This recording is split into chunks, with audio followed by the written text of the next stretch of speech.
Okay.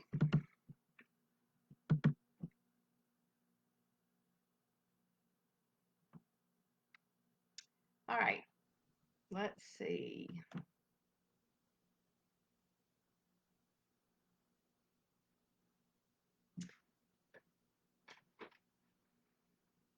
Okay. This is now. Okay. I don't care how I look, except I don't like that those black lines. So this is as probably as clear as it's going to be. Lisa, are you there? This one. Okay. There's two eyes. Are there two eyes? No, I don't want to leave. Oh, because what I'm trying to do is see if we can add Lisa. What if if we were friends, maybe she could get some way to get added in. Okay, let's see. There's edit. Okay, there's maybe they don't let you add people anymore. Maybe you have to do Zoom or okay. Lisa, are you there? All right.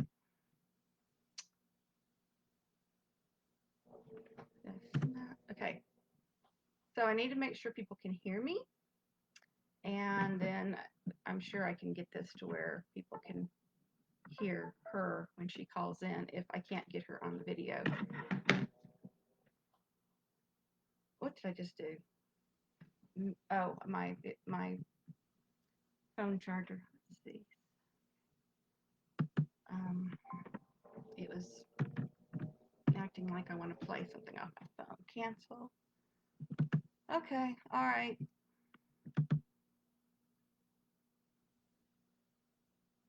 Lisa is a lawyer, but I don't think she can give legal advice to people.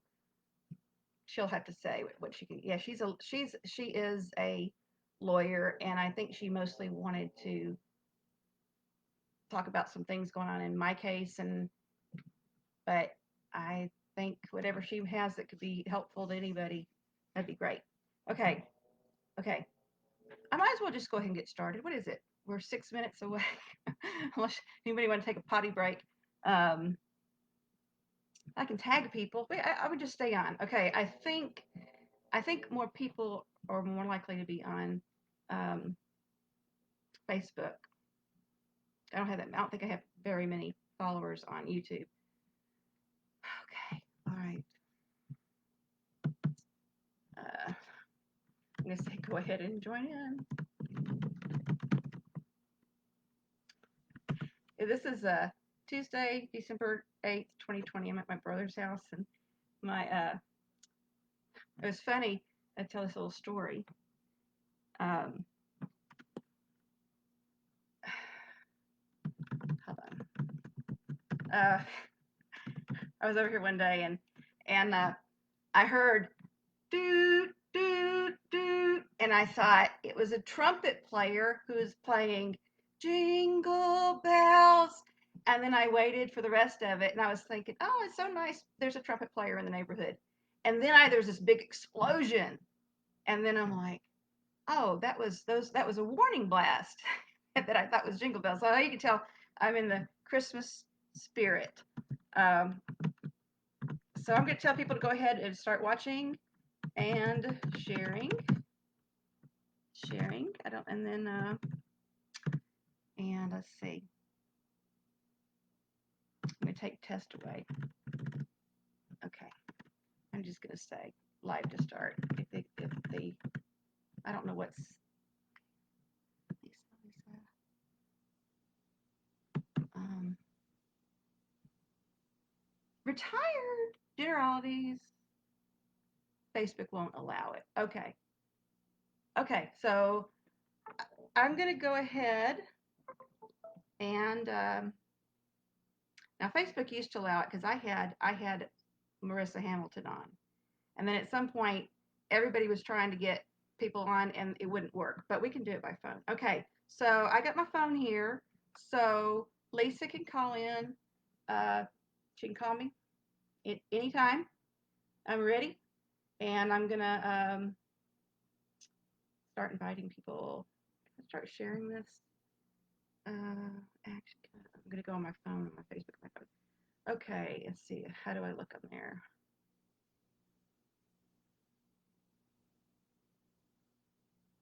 All right, everybody, go ahead and share. Who? Let's see. Am I on here? Lydia. Okay, is that me? Go ahead and start watching and sharing. Okay, so I'm gonna start sharing.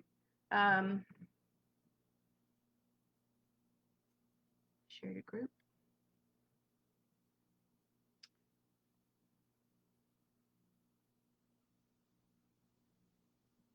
And John wanted to be on here.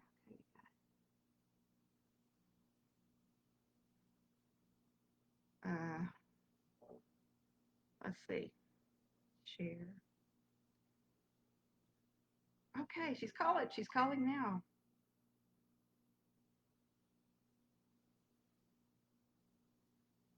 Bring her on.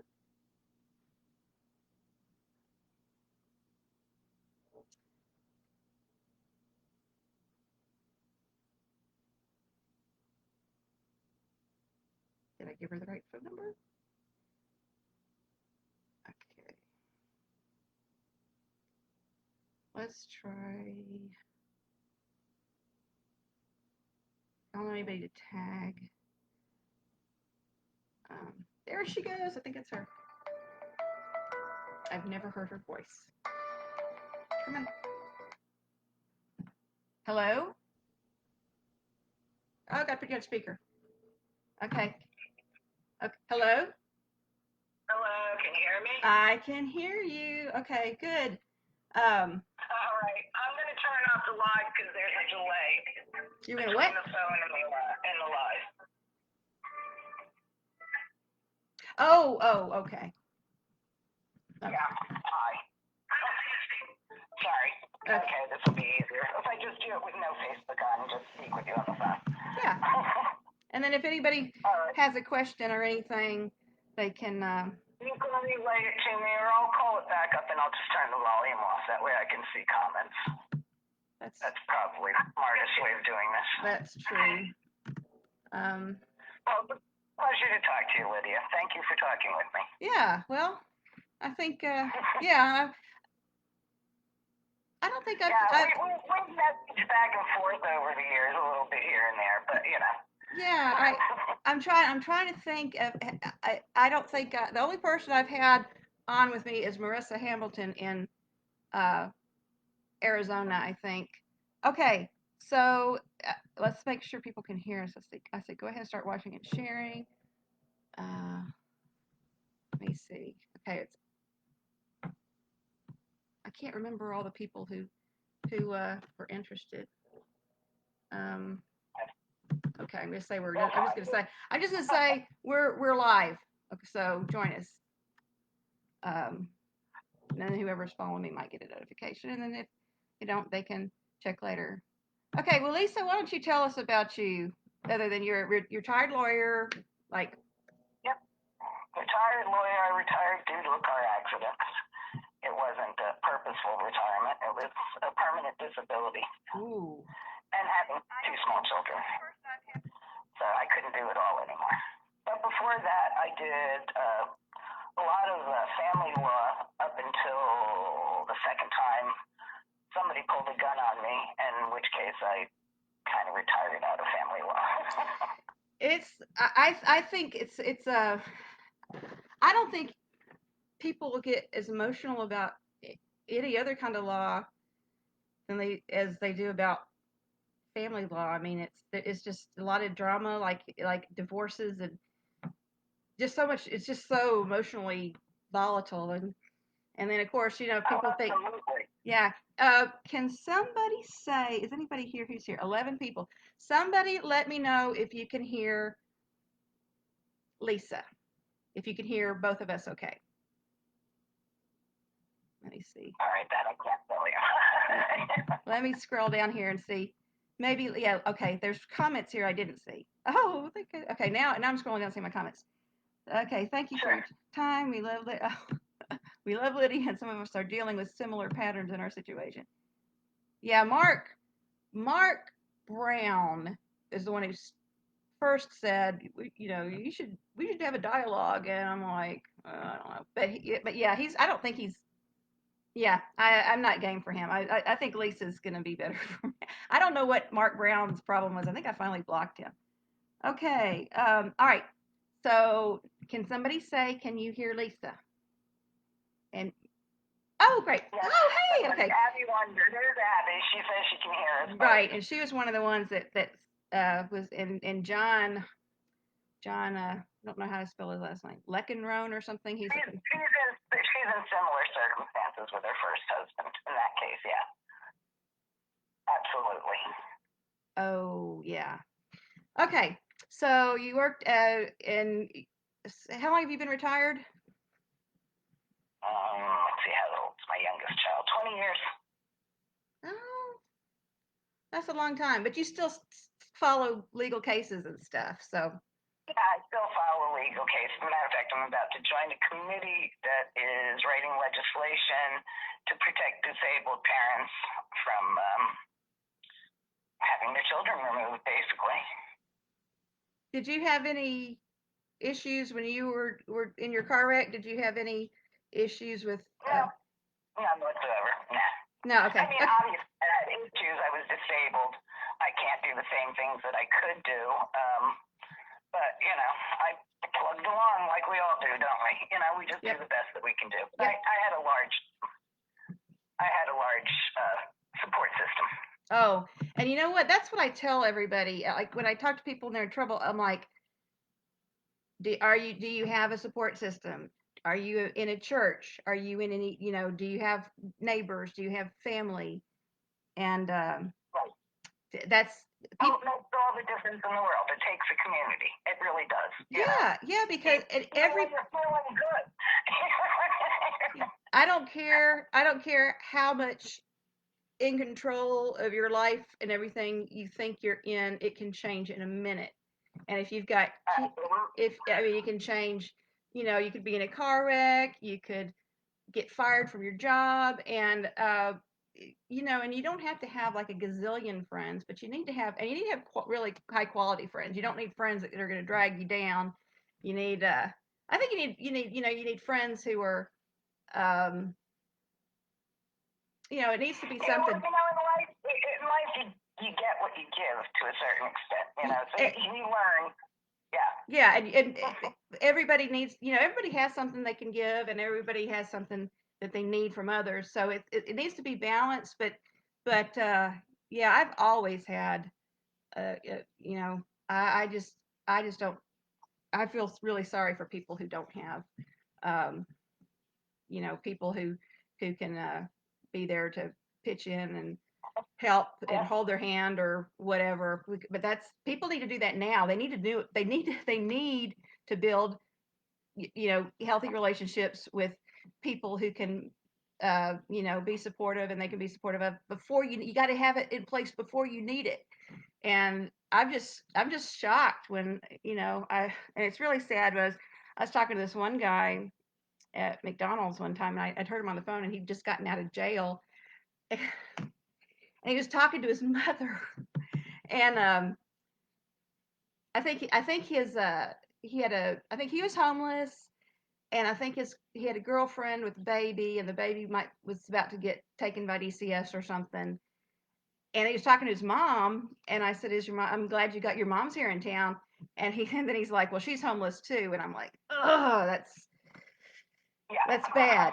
It's really it." And I don't think it's because of my race, but I do feel like I'm privileged in a lot of ways. And when I've been in jail and talking to some other women in jail, I'm just kind of like sitting there with my mouth hanging open, and I tell them, well, this is how I grew up, and they said, they just say, well, it's a whole different world, and yeah, but you've really got to get your, if you've got kids, it's just I think that's where so many people mess up, and I ask these the women in jail is like, well, when do you feel like your life ran off the rails? And so many of them it started in childhood, and a lot of them had been in foster care system and or had parents with substance abuse problems or mental health problems, and there is help out there, and I think a lot of people. Um, I don't know why there's so much trouble getting them plugged in to the supports. Like in Nashville, there's all kinds of ministries and nonprofits and stuff. It's just a matter of getting plugged in, and it's a matter of I don't know. I don't know what all it's a matter of. Availability, safe. I mean, that's always been one of our biggest problems. Yeah. Okay. Well. Availability. Yeah. Let's see. Okay, why don't you comment on my case, and then there's a way that people can ask questions, or you can just ask them in the comments if you got something for Lisa. But I'm interested in we've talked some off camera, but I just wondered what she's just some of her observations about my situation and how what's good, what's bad. And I tell everybody, my situation is different and my goals are different, but and a lot of people don't have, they still got I just my situation is just I don't think it's typical, but yes. But anyway, so Lisa, why don't you go ahead and say what you want to say? Your situation is not typical, but however, it was inevitable. It what? And that's the sad part. First off, let's talk priorities. Okay, everyone's not in your situation. That's true. But at what point do your rights become more important than spending time with your child?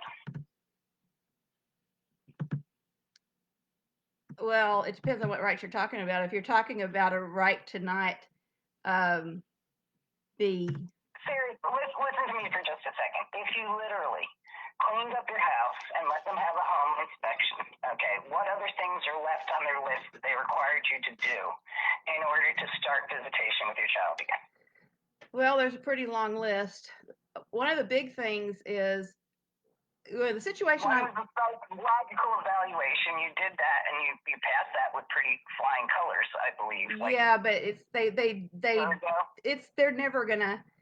And I just told this last. No, listen to me. Not never. Okay, as an attorney, when I practiced, what I like to do is to take away any excuses they have. Okay, just take them away. Okay, if I take away their excuses, if they said in a court order, okay, 2 years ago, you have to do this, this, and this, and I do this, this, and this, okay, I don't care that they don't like how I did it. If I did it the way they told me to do it or they didn't like the results, okay, you're not giving them much to hang their hat on to continue to cut off your visitation, okay? Do you understand what I'm saying? You take away their excuses. But I can't ever take away all the excuses because Delara's dad keeps coming up with new ones, and we.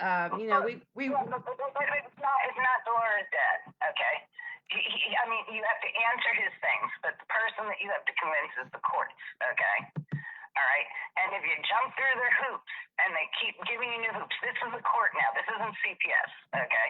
Court's a whole different place, okay? All right, they really have to have good reasons, okay, for coming up with those hoops. And then you do have an appealable case, okay? Although I don't want you to have to go that far or go that long, okay?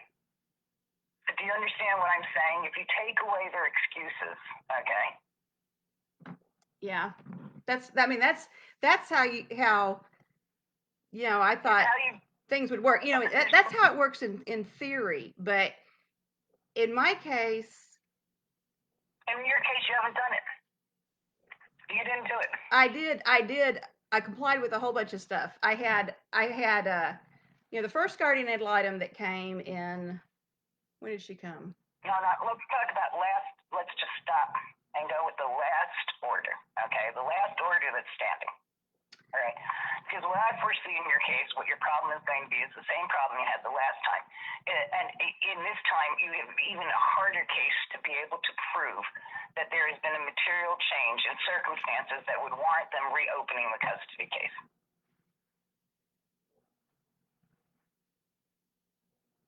Well, I don't know. There's I think him trying to get a order protection in Delara's name, and he got. I mean, it's the stuff he's doing, and I can't believe that. Did you read my the Court of Appeals opinion in my? I read that. Didn't he try to get that order of protection extended before your last hearing? Was that not included in the last hearing where the court decided that you had not arose to the material change in circumstances? He went every time I'm without an attorney. It seems like he goes to try to get another restriction. So I'm asking you specifically. You know your timeline better than I do. Specifically, that attempt to extend the order of protection and get it in her name, extended in her name. Now there was two different things in 2000 in order of protection after your visit to her junior high school. That was 2019. That's the one that's a material change of circumstance, because I believe I can show, because they're like, oh, he's not trying to interfere in your parenting time, but I think of the allegations that he made and just the manipulation, because this was never, never about. Stop for a second. Stop for a second. He had a valid order of protection. Your daughter was sitting next to him. Your daughter was with him, I assume, as most parents and their children are at orientation, correct? Yes, I was there. I didn't know if they were coming or not, but I got there first. But you, I know. I saw your video where you're writing about it. You got there first. You were sitting somewhere far away. They didn't see you, so then you moved and you approached your daughter, correct? Right. Okay, and you're wondering, and there's also restraining orders, not orders of protection, but restraining orders out of juvenile court that prevent you from having contact with the child? At that time, yeah. At that time, and it seemed correct. Yeah, there was. It's a rhetorical question. There were existing restraining orders. Yeah. Okay, that prevent you. Okay, so how is his going for an order of protection when he has an order of protection and there are restraining orders stopping you from having contact with this child, and then you chose voluntarily to have contact with the child, as well as him, because whether your intent was to visit with him or not, the child was with him, okay? Mm-hmm. So you violated both the order of protection and the restraining order, correct? I violated a restraining order, but I don't believe I violated the order of protection, because I did not go. Yeah, that's up to. Required. That's honest to God, no intent required for that violation of the order of protection. All that is required is the act. Okay, no one cares what your intent was. Okay, all they care about is were you within 500 feet of the person protected by that order of protection. That's all they care about. Well, yeah. So that's up for the jury to decide, but yeah. I'm just being devil's advocate for you and explaining to you that your argument that you think that's going to fly, which is that he went to get an order of protection for your daughter, and therefore that's a material change in circumstances. Okay. I think when it's not going to. Well, we'll see how it goes, but and also too, I need to get the restraining order lifted, because I need to do discovery, and right now it's like if I can't communicate with him, I can't do any. Yeah, but they're not going to even allow. If it doesn't even arise to material change in circumstances, they're not going to give you the rights to do discovery above and beyond those restraining orders. Well, we'll see. We'll see what the judge says. What they're doing is you're asking for a fishing expedition. Okay. Yeah, right. That's all they want to do when they come to my house too. So it's like, let's find something we can use against Lydia. So if they can do it, how come I can't? Oh my, Lydia, that's not why they go to your house. Okay. That's why they do. That's why they wanted to go down into my basement and where we don't even use. Yeah, that's You when my had a kids have never even been 6-year-old in down the there. house. You had a 6-year-old in the house. You testified that you spend time in bed when you're disabled, which is fine and dandy. Okay, so you can understand where they would have a worry that the 6-year-old can wander around the house into rooms that the child shouldn't be in. Okay. Well, not when that door was barricaded. I promise you, she did not go down there. Um, My parents used to barricade our basement. We went down there anyway.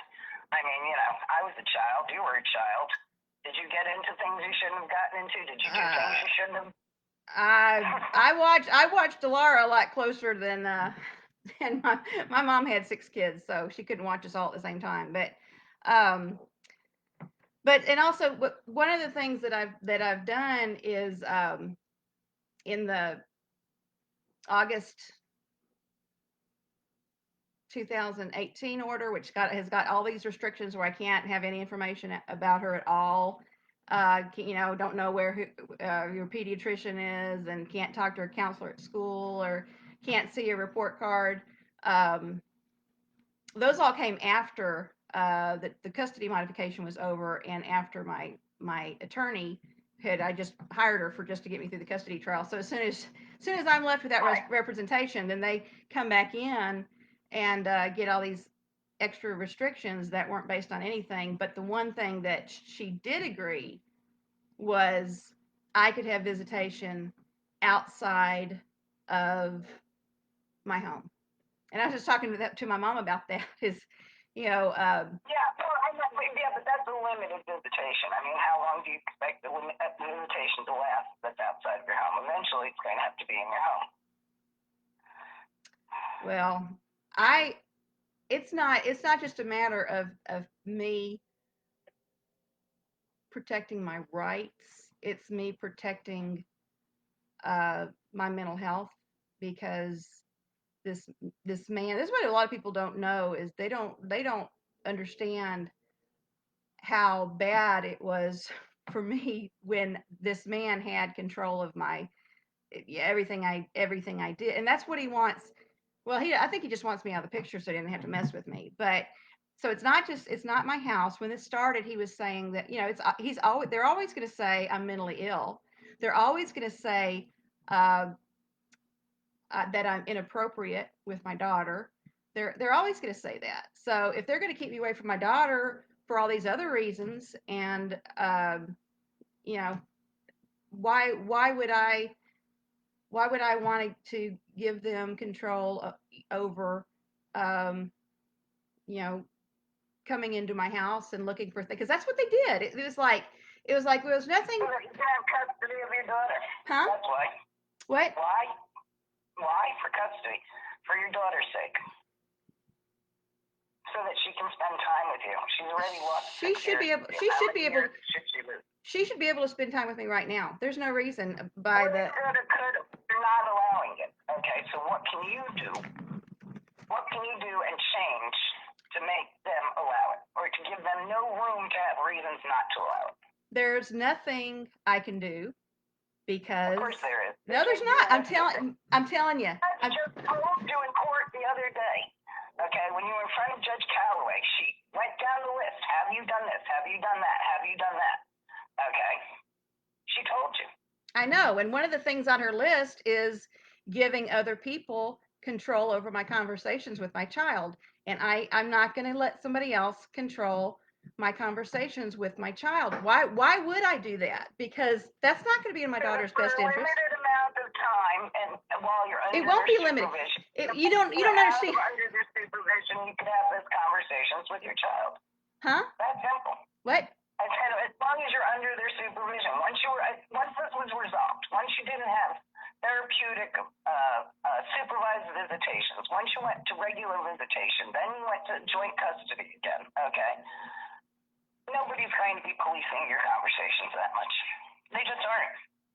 You don't understand Delara's dad. You don't understand what he's doing already right now, and the lies he's telling. And he doesn't have to have any proof of it. He's behind my back. I've got emails he's sent to teachers lying about me to teachers, and the guidance counselors, the visitation supervisors, the guardian ad litem. How many emails a day did you send to Dolores teachers when you were allowed to contact the school? Excuse me? How many emails were you sending to teachers or officials at the school when you were still allowed to contact the school? I was checking in second grade. I was checking with her teacher every day, and a lot of the people I didn't, unless there was something I had specific questions about. But I was not lying about Dolores' dad like he's lied about me. But you were sending emails discussing Dolores' dad with your teachers, correct? Yeah, but I wasn't lying about him. Correct. That's what I'm asking. And he was sending emails to the teachers, correct? That were lying about me. That were lying about me. You were sending them daily. How long was he? How often? And he would probably say you were lying also. Okay. This is what happens and he said, she said. Okay. How many emails was he sending to the teachers?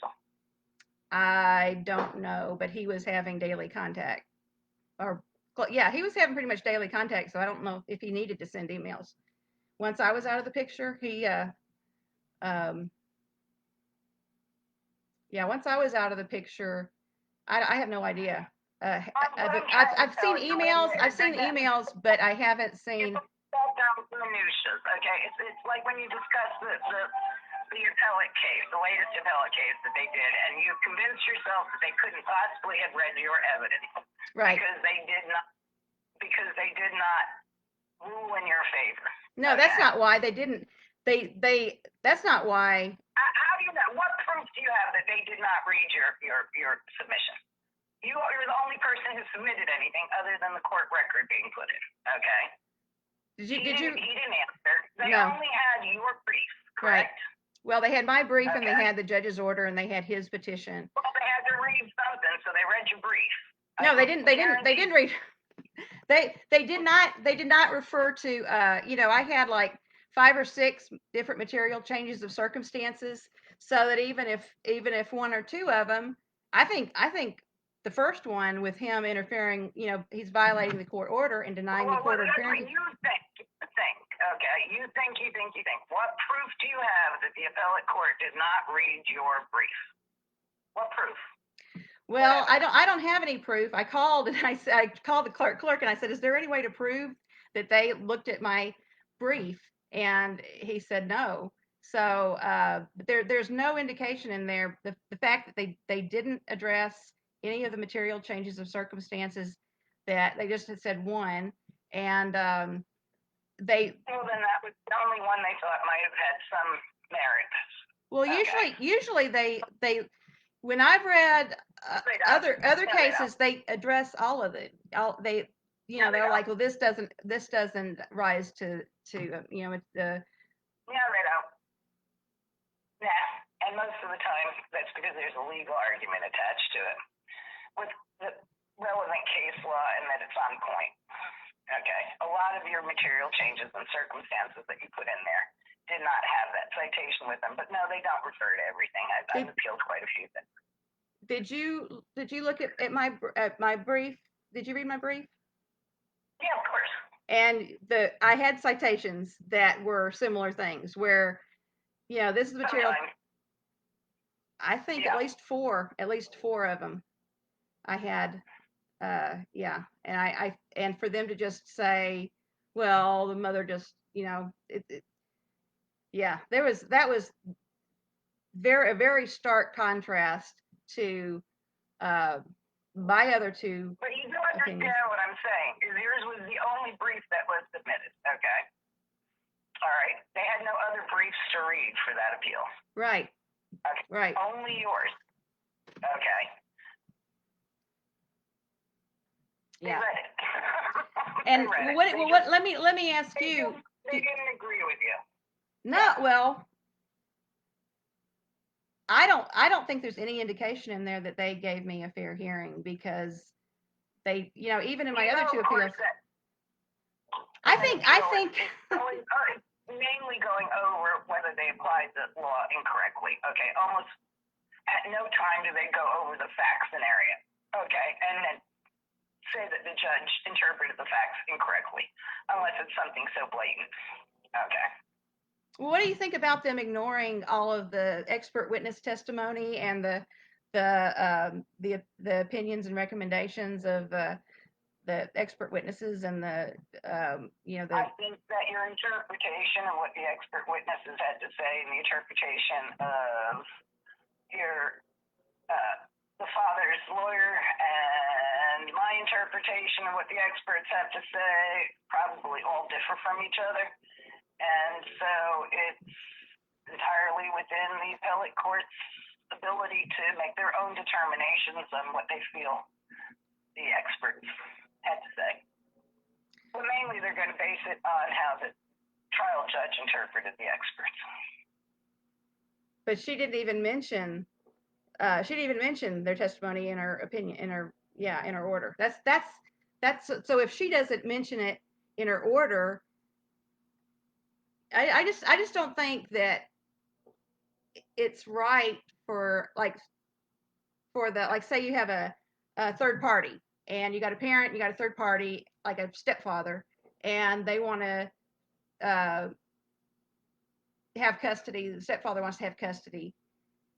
You have to have like expert testimony to show it's in the child's best interest to take rights away from the mother. Nobody has ever said it's in the child's best interest to take, to cut me off for my daughter. And when you've got all these people saying how, starting from shortly after they cut me off from Delara, that she's developed all these emotional problems. I mean, it's bad.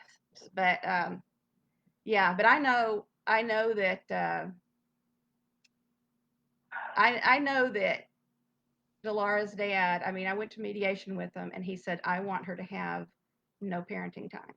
And when the court order says I am supposed to have parenting time, he refused to give it to me. And he started that back when, in December of 2014, that was when he said I was beating her and had the police come to his house and had this discussion, with two police officers in front of Delara about how he didn't like how I was disciplining her. And then what happened? Oh yeah, so DCS finally got involved, and when they came out to my house, and it was supposed to be his parenting day. But yeah, I understand all that, Lydia, and obviously there's a lot of bad blood between the two of you. There's a lot of water under it's really the bad. bridge. It's really bad. But you can't go that far back anymore. Okay, you have to go back to the last order. Okay, and the last order basically cut you off. Okay, and gave you things hoops you had to jump through in order to reinstitute visitation and reinstitute custody. Maybe. All right, fine. Maybe. What do you think? Possibility. You got the possibility. What do you think you're going to accomplish with this latest case? I mean, do you honestly think that they're going to actually issue any motions giving you visitation under the court you're under now, or are they just going to kick it back to Callaway's court?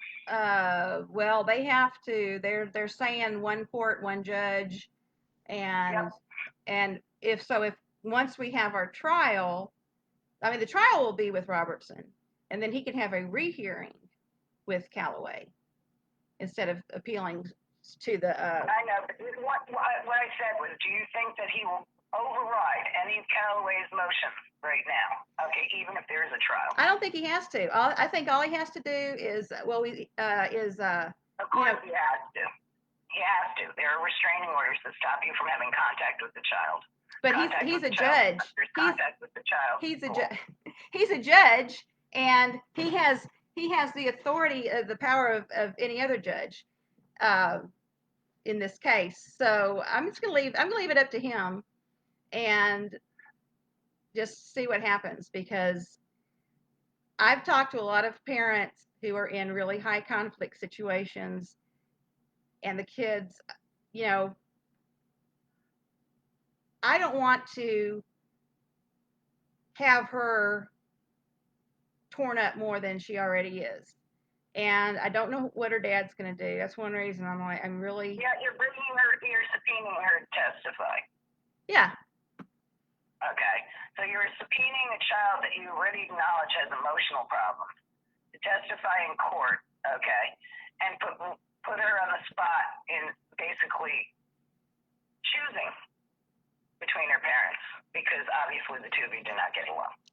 Well, I don't really see a choice. I'm just having her. She didn't have to make a choice. She wants what the law, she wants to have a relationship with both parents. There's a choice, of course. She understands that there's an adversarial relationship between her two parents. Yeah. Anything that she says is putting her on the spot and making a choice. Okay? All of it.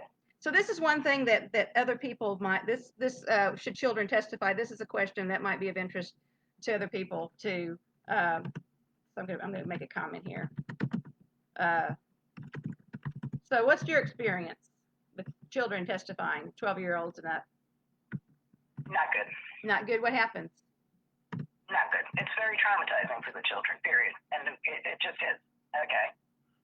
I've known children that I thought were extremely strong, okay, being dragged into, and I fought it always. As an attorney, I fought the children having to testify. If they did have to testify because everybody was pushing for it so hard, I really pushed for in camera, basically letting them go in and talk to the judge. Right. We've got on their own. No lawyers in there, no parents in there, nobody in there. But they can still have it on camera? No. So the parents can see what actually happened in there? And camera, I'm sorry, that's a legal term. Which I know. No. I know that. I know that means in their chambers, but I also mean it, I think it should be recorded so we know what's actually, I get that it's less stressful. Well, I don't know. It'd be nice if she had somebody with her that she knew that wasn't her parents, but I think it would be really stressful for her to be. I don't know. She sometimes she stands up to her dad, like on phone calls. She would say stuff, but yeah, I think. Well, what we can do is like write questions. Like if I just want her. I want the judge to hear her. That's what I want. I think she has a right and a need for a judge to look at her, meet her in person, see her face, hear the words come out of her own mouth, and I do think it would be less stressful for her to not, like if I'm right there, I don't think I would make her nervous. I think I would probably make her more comfortable. But if he was there, if he was there, like if we're both there, then and you're right that she knows he hates me and doesn't want her to see me, but I don't think she should be kept from seeing me. I think it's adversarial on both parts. She understands that you both don't get along, okay? And you don't. All right? You can use this passive aggressive language that you use all the time of, oh, I'm not trying to be mean to him, but he's crazy. He needs therapy. You think that's passive aggressive? And you understand that also, you say all these things about her father, all right? You're both messing up, okay?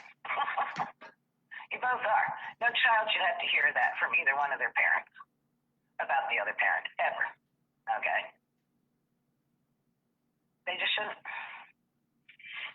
So when you've had you've had clients or children of clients be interviewed in camera by the judge, and how do they handle that? The children feel more comfortable when they go in and they sit down and they talk with a judge. I would prefer they'd not have had to testify at all, but that's what they do. It's never been on camera. I've never asked the judge what the children had to say, nor has the other side asked the judge what the children had. The lawyers don't go in there with it, like, nope. Well, Laura's dad and I. Nope. None of us. Nope. Occasionally, guardian ad litem may go in, but that's all. Okay. All right. Well, I definitely. That's more frequently the way they do it in family court. Hold on a second. I answered somebody. So you and I have just met. Somebody asked, you said, how do you two get to know each other? Have you met outside the internet? No, we haven't met outside the internet, and we've met in some family law groups or something. So, and it's been like maybe 3 or 4 years. I've been in this 6 years. I think I've heard her name go around probably for 5 of the 6.5 years at least. So. And we've chatted with each other online, you know. Yeah, up and on, and yeah, we don't have an adversarial relationship for the most part. No, but you seem, and this is one thing that a lot of I've heard a lot of Mom. Do you remember when I testified in court after Dad got arrested for when he was at the Big K passing out tracts? Do you remember that? And Jack Thompson went up to Glasgow to defend him. I barely remember it. You remember me testifying? Because I was there with Dad. Yeah, see. Did you remember me ever being upset about testifying in court about my dad? And what? Well, you were testifying on behalf of your dad, correct? They were asking me what happened, and he'd been in jail. How long he was in jail, Mom? It was at least a few days. I don't know. I remember going to the jail and he was in there, and I remember him writing a letter or something, and I remember it was stuck in my head. He talked about a urine-soaked mattress, and I was like, "What?" You don't remember any of that, Mom? She's getting her something. That was a long time ago. That was when I was like in 3rd grade. But and the thing here too is I think what I know about Delara is limited. It's been 6 years, honey. 6 years. Yeah, but even when I saw her, spent time with your child. Okay, it's a ridiculous amount of time. It's half of her life. Yeah, but when I've seen her in between, she's been the same. I think she's yeah. I mean, if she comes to court, she can't. When you've seen her between, she's the same. She's 6 years older, honey. Okay, from 6 years old. Okay, granted, you haven't seen her in the last year, but from 6 years old to 11, there's a huge amount of development going. I know. Children. Okay. I know. Yeah. They're not the same. As from day to day, you know that they're not the same. but your temperament and a lot of I mean, my mom can say I'm like I was when I was a kid as far as my temperament and my personality goes, and my behavior's better, but I was always curious, and I always used a lot of words and talked a lot and very stubborn and strong-willed and argumentative. And what traumatic events did you have between the ages of 6 and 12 that were continuing for 6 years? Excuse me? Which parent was cut out of your life for 6 years? Well, neither one was, but right. Yeah, exactly. That's what I'm trying to say. Somebody would be. She may have had, but she's also had. If we're going to talk about ACEs, okay, and adverse effects on development, okay, you cannot compare your childhood to her childhood. Well, except I had my own adverse experiences growing up, and I don't know how they would compare, but they say that like the ones they study, they have typical effects on the children. I was sexually abused. Broadly. You're on video here. It's all right. It's all right. Mainly what I'm trying to figure out is what do you think you're going to accomplish with this newest case? With the newest case, I think I've got a judge who can look at things with fresh eyes, and yeah, I'm just gonna put it out there. Mom, what do you think about you need me to help you carry something? Mm-hmm. Okay, hold on just a second. Sure. Go help your mom.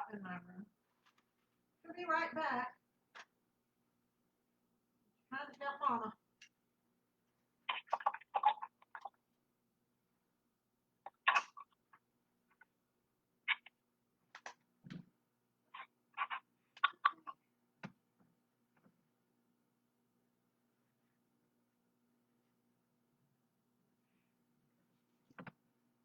All right.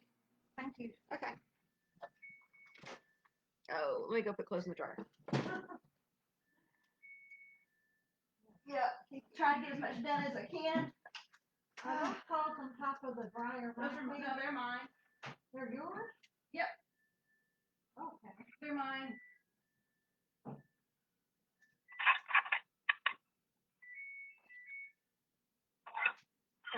No problem. Well, thank you, baby. You're welcome. Love you. I love you too.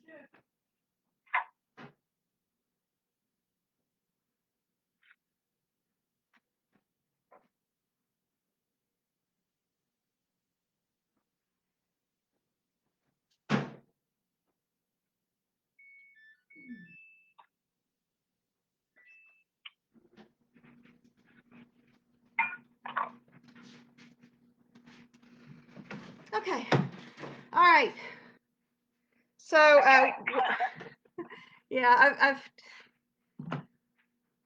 yeah, she just moved up here from Texas, and what am I doing with my hair?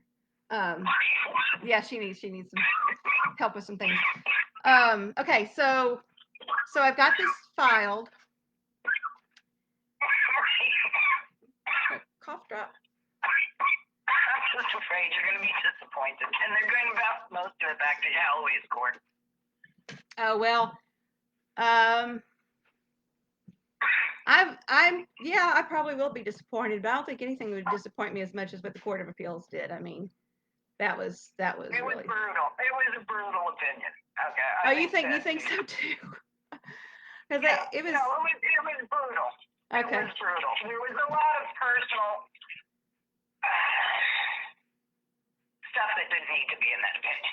Let's put it Well, that way. and I felt like, it's like, I feel like they're treating me like I'm in a termination case, and I've had my child removed for abuse or neglect, and but see, they never done that. That's the thing that really sticks in my craw is they're not supposed to interfere when there hasn't been any harm, and there's never been. They keep breaking the law. Like they're supposed to make specific findings, and that's one thing I'm going to have this new judge do. I'm going to say, okay, this is my position. This is why I think the law and facts support you giving me this relief. And All right, if you first off, can't, I'm going to tell you something. I'm going to tell you something straight up. You're going to be disappointed. You're going to be disappointed because you go in with an attitude of, I'm going to make the judge do this, okay? Honey, as a lawyer, I even know I can't make the judge do diddly squat, all right?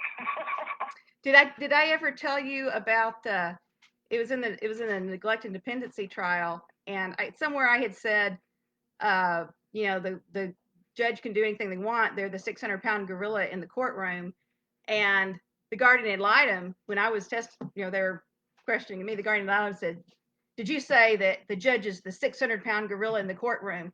And then Judge Calloway said, 300 pounds. And then I'm like, Your Honor, see what she's doing? She's just trying to be rude, and she's trying to. And I wasn't talking about anybody's weight. I was talking about. So, but that was, yeah. I was like, well, you have to be really careful about what you say. What does that have to do with the best interest of my children? And my parenting style is that's what everybody's, all these people, they say, oh, she's got really good parenting skills. She's got a different parenting style, but Delara responds really well to it. And this is, good parenting. And we don't think she needs her visitation supervised. She doesn't present any threat of harm to the child. But so I get really mad when they're lowering that bar. And we've got, the law is, I think the law is clear. I think it should be clear enough that any layperson can read the law and look at the facts. And sometimes things are muddy, but if the law says you must make specific findings of harm based on clear and definite proof before you restrict a parent's rights, I think anybody should be able to read. Two different appellate, or 2 or 3 appellate decisions that upheld that. I know, that's disturbing to me. That's disturbing to me that they're contradicting what the Supreme Court said. And the rule of civil procedure that says you've got to make specific findings, and the Court of Appeal says, well, yeah, you know, we see that they didn't make specific findings, but those are really optional after all. If you just, we look at the look at everything else, and the specific findings don't really matter after all. If they're not important, why would it be the law? So, and we need to know, as I want to know, and I've asked them over and over again, what harm or what risk of harm do you have definite proof of? Please let me know. They've never. So if they never ever can answer that question, then I think it's reasonable for me to assume that there is none. And if they don't have any definite proof of harm or risk of substantial harm from my parenting to my child, then they don't have any jurisdiction, really. I mean, they can do what they want. They can abuse their discretion, but that's one thing about the Court of Appeals. When I brought up all this, three times the Court of Appeals has ruled that they were not abusing their discretion. Okay, so maybe it's an interpretation that you have of the statute that is in contradiction of what the court says of the statute. Well, it sure has been very different. I mean, it is way, way, way out of the range. I've read hundreds of Tennessee custody modification. I mean, going back years and years and years. Most of them, dozens and dozens and dozens here in the last few years. And this Tennessee Supreme Court, the Court of Appeals is supposed to follow the instructions of the Supreme Court. And the fact that they're not doing it over and over and over again is disturbing to me. And the Supreme Court too. They said the Court of Appeals. You interpreted that they didn't do it. Okay. No, I have read all of your cases. They definitely have specific instances of harm. Okay. One of the specific instances of harm we can discuss is what they consider to be your, let's use the word hoarders, but hoarding house. Okay. And they found that to be an unsafe environment for the child.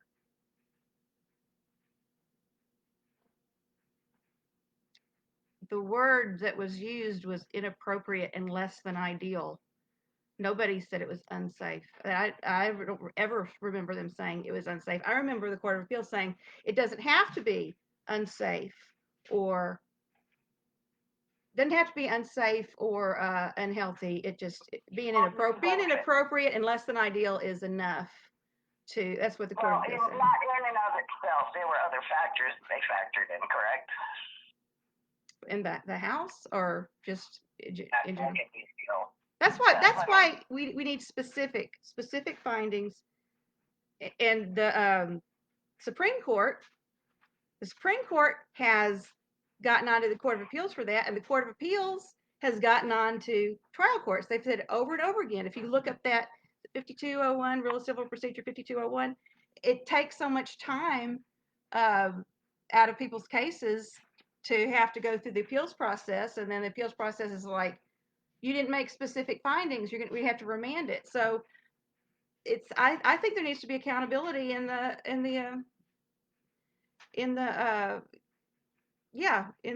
appellate court system and in the trial court system, because when you don't follow these rules, the rules are the rules are in place for everybody's benefit.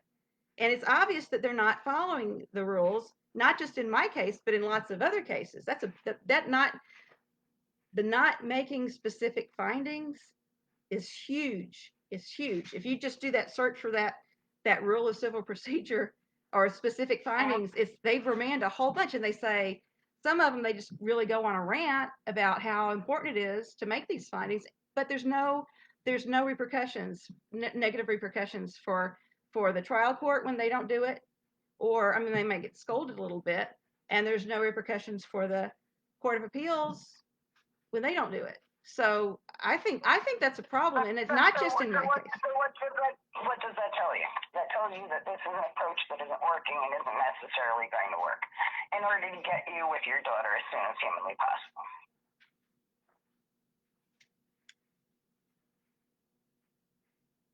Well, yeah, you said you think I'm going to be disappointed.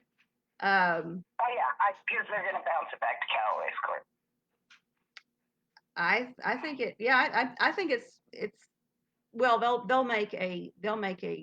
give me my trial. Magistrate Robertson actually did my first custody modification trial, and then it got reheard by Callaway back in 2000. December. When was that? December 8th, 2014. And then it got. Yeah, that would have been the first one, which didn't already have a judge and he assigned just to it, yeah correct? And what happened with that was there was no material change of circumstance. Basically told in court last time, on whatever recording you had up last time, that he's not going to do that because of Judge Callaway's orders. Correct? About the difference, what I'm trying to tell you is you're talking about a case when it was first being instituted, okay, versus a case that's now long established for 6 years.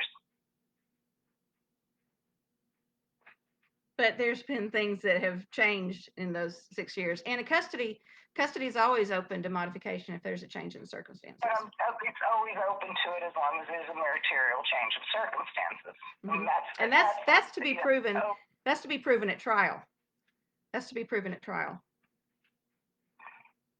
Because they didn't have to prove anything about me when they started getting relief pending the trial. And yeah, so I don't know, but I will tell you this. Me seeing my daughter is not enough for me, and it's not enough for her. Because if it was when I was getting regular weekly visitations, she would not have still been saying she felt like she didn't have a family and having these meltdowns at school saying she wanted to die because she missed me so much. So there's a significant difference between supervised visitation, regular visitation, and custody.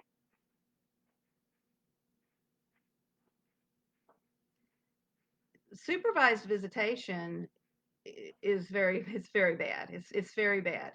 And I mean, if that's the best I could get, I would take it. And at every opportunity, I would tell Delara, just hang in there, and I'd tell her the things that I always tell her. And but how long do you think that in an ideal situation where you finally got supervised visitation reestablished, how long do you think the child should have to go through visitation without having actual, regular visitation, overnights, custody? How long should a child put up with that? I think, I'm not sure what you're asking. And what effect does it have on the child? Well, I know I listened to you talking about it would be okay. You don't have to clean the house. You never have to spend the night at your house. You can just have visitations with her during the day, and at nighttime she can go back with her dad. And I'm just listening to you talking about that, and I'm just sitting there thinking to myself, what? Okay, what? Really? There have been other cases where now to get the primary residential custody, that would be more difficult. But I want enough time with my daughter without anybody interfering with my conversations. And her dad. I don't care about her dad. I don't care. Well, you should. Maybe that's. No, I don't. At this point in time, I don't care. We're discussing right now. You. Okay, what you expect to get out of this, all right, and then let's discuss what the effects on your daughter are. Okay. Well, I don't think we. I personally think that prolonged visitations, okay, for the next 15 billion years with no chance or efforts to have a reunification are also stressful and traumatic on the child. Okay. She's gonna have after school activities. She's gonna have friends and things that she's doing on the weekends. Okay, and her friends now, because of all of this and what's happened, they're all localized to where she lives with her father. Okay, they're not in your district. Okay, and so I don't understand when you were discussing that you would get her for the days. Okay, and that he could have her every night. Okay, and that way you don't have to clean your house and you don't have to deal with that. How exactly you thought that was going to work? If the child's in school and wants to do things with her friends. The problem isn't that I don't want to clean my house. That's never been the case. I've never said I don't want to clean my house or I don't want to clean house. I do want to. I've said I do want to clean house. I do want an organized house. I used to have a. I used to have a. No, I don't have a problem. The only problem I have is people using children to coerce me. I don't think children should be. Remember your first hearing, because I watched you again recently, when it was discussed when you were before the judge about the homeschooling, okay? And what he had a problem with is you had lots of plans, but no actual cemented plans, okay, or doings, okay? You planned on cleaning this, you planned on cleaning that, you planned on doing homeschooling, but you had no follow through. Well, that's okay.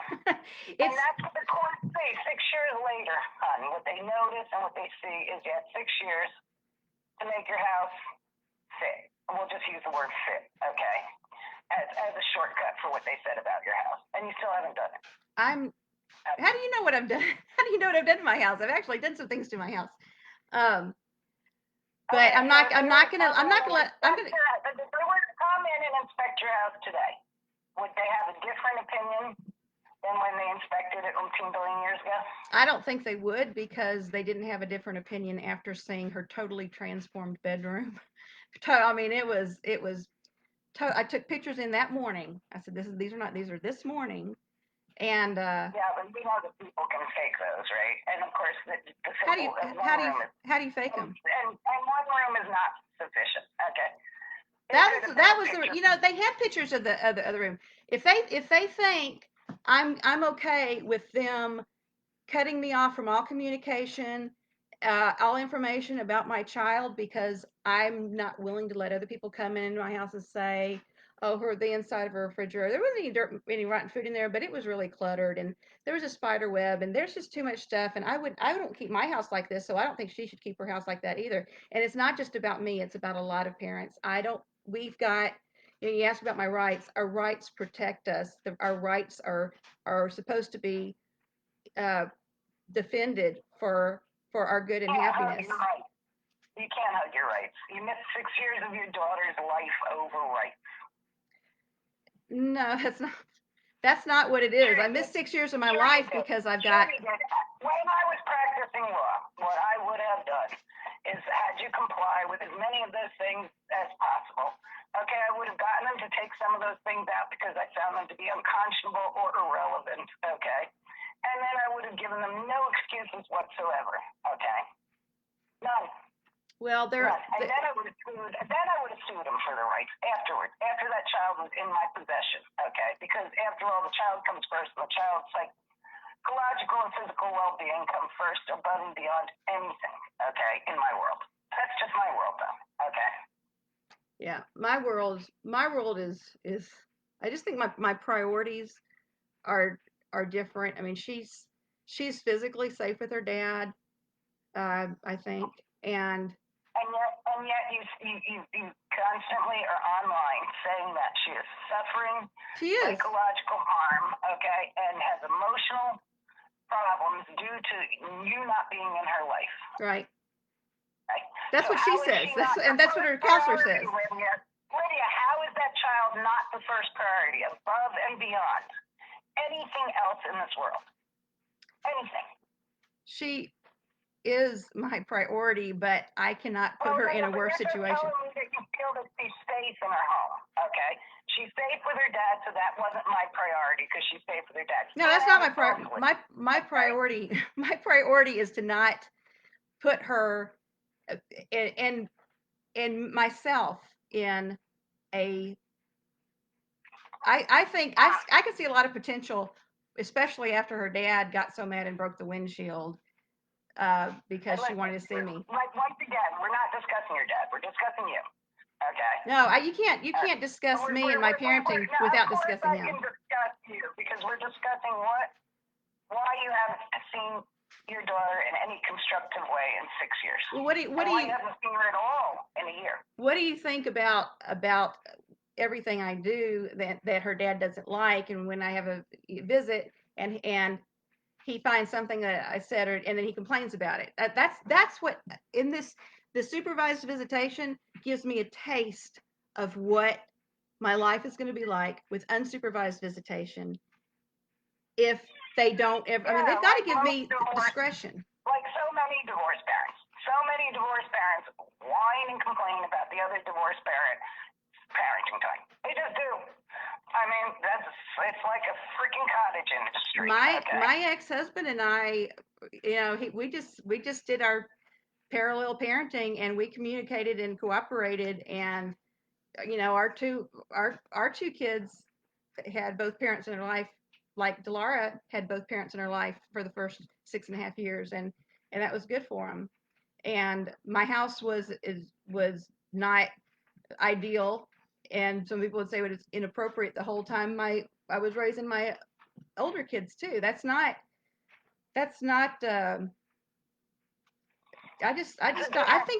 think that's really unhealthy. In all my years I had in therapy, I mean, my number one thing is I got to protect my mental health and my spiritual health,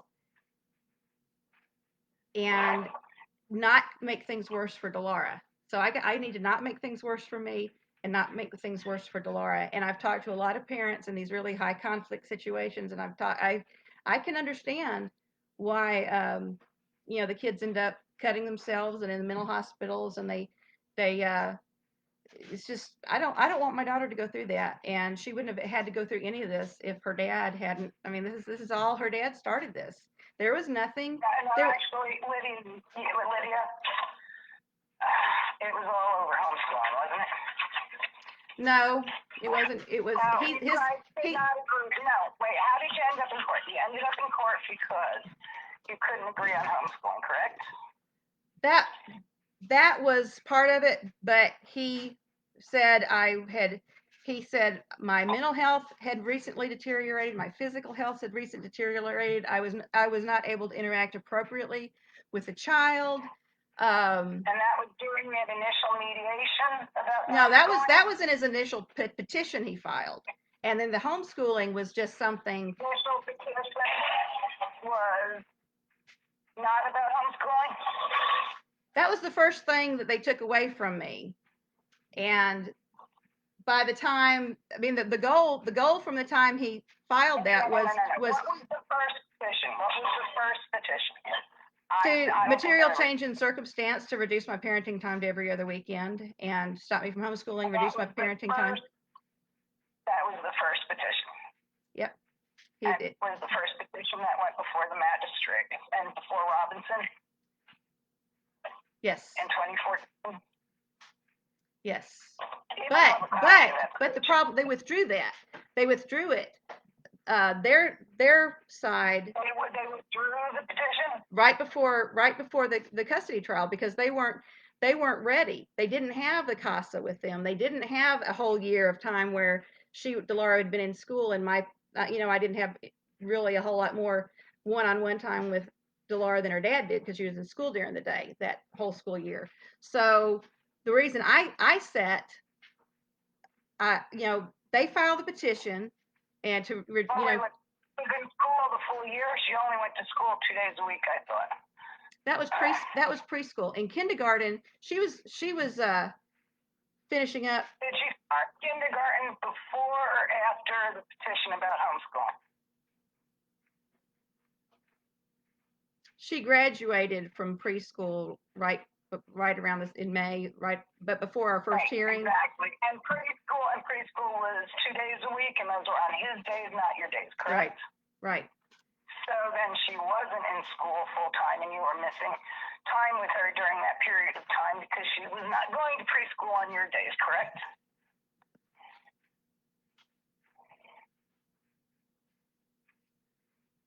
When she was going to preschool, she was in preschool Tuesdays and Thursdays. I had her during the day, Mondays, Wednesdays, and Fridays.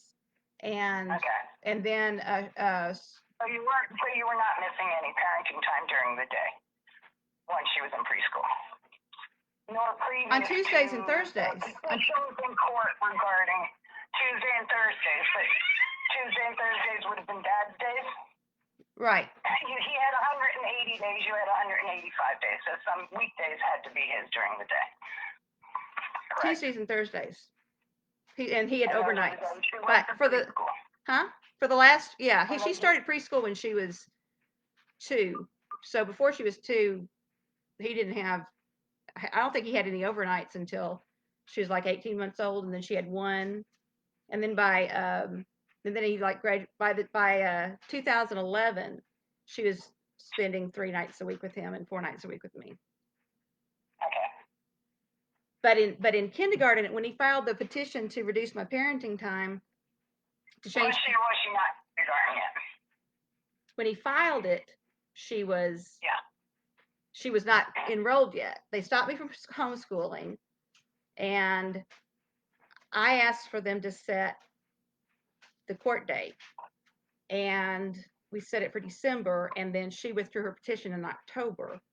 And when we went to court, because they went on my counter petition or whatever, and they said when we went to court December 2014, they said you can't change anything because there's not a material change of circumstance.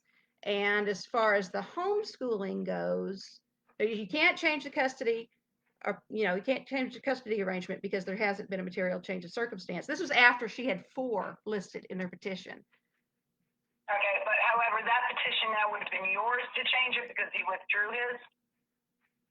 They withdrew his, and then after they won the they just withdrew. December, everything was the same as it was, and they said I didn't meet my burden of proof to show that it was better for Delora to be homeschooled than public school. No, yeah, that would have been, you had it in front of a magistrate, then you had it in front of the judge, correct? Right. And the judge was making that ruling. It was sometime in the summer, I believe, because he was wanting to get another court date so they could determine when the child, or what school the child would go to. That was 2000. Yeah, that was 2014. And then in December 2014 was when I had the custody trial on my counter on your petition. motion, because you now wanted, having not got homeschooling, you now wanted to have Sole decision making. Yeah, I wanted final decision making authority. So Right. nothing changed. So that's what they said. The other side says you can't change anything because there's not a material change of circumstance. You got to leave it joint, leave the parenting time the same, and she hasn't shown her met the burden of proof to show that homeschooling is better for Delora. So, and then after that, then I went for the rehearing, and they filed a new petition that was heard in May, and that was one of the big things. It was the same allegations and stuff, but it was they'd had a whole year of me not being the primary. I mean, when the magistrate who stopped me from homeschooling, he still saw me as the primary go-to parent. Yeah, you had 185 days over his 180. Correct. But you had joint decision making, and you had more or less joint custody. Yeah, but yeah, and there wasn't a real change of circumstances at the time. The only thing was that you guys couldn't agree on homeschooling. No, there were other things we couldn't we couldn't agree on. The discipline, and he had just changed a lot. And I talked to my therapist a lot about that. But I think the bottom line is what he said in court is what's changed. The child has changed. A 6.5-year-old doesn't need her mother like a 2-year-old does, and they don't. Yeah, but that doesn't matter because she still needs her mother in a meaningful way. And I wouldn't say that. I wouldn't say that about him. I wouldn't say, well, she's 6.5. She doesn't need her dad like she did when she was 2. I would never say that about him. But it's a truth. It's a fact. I mean, for Delora. So don't leave the parents like they do when they're 2, regardless of whether they're boys or girls. I would Okay, disagree. just I would disagree with you on that.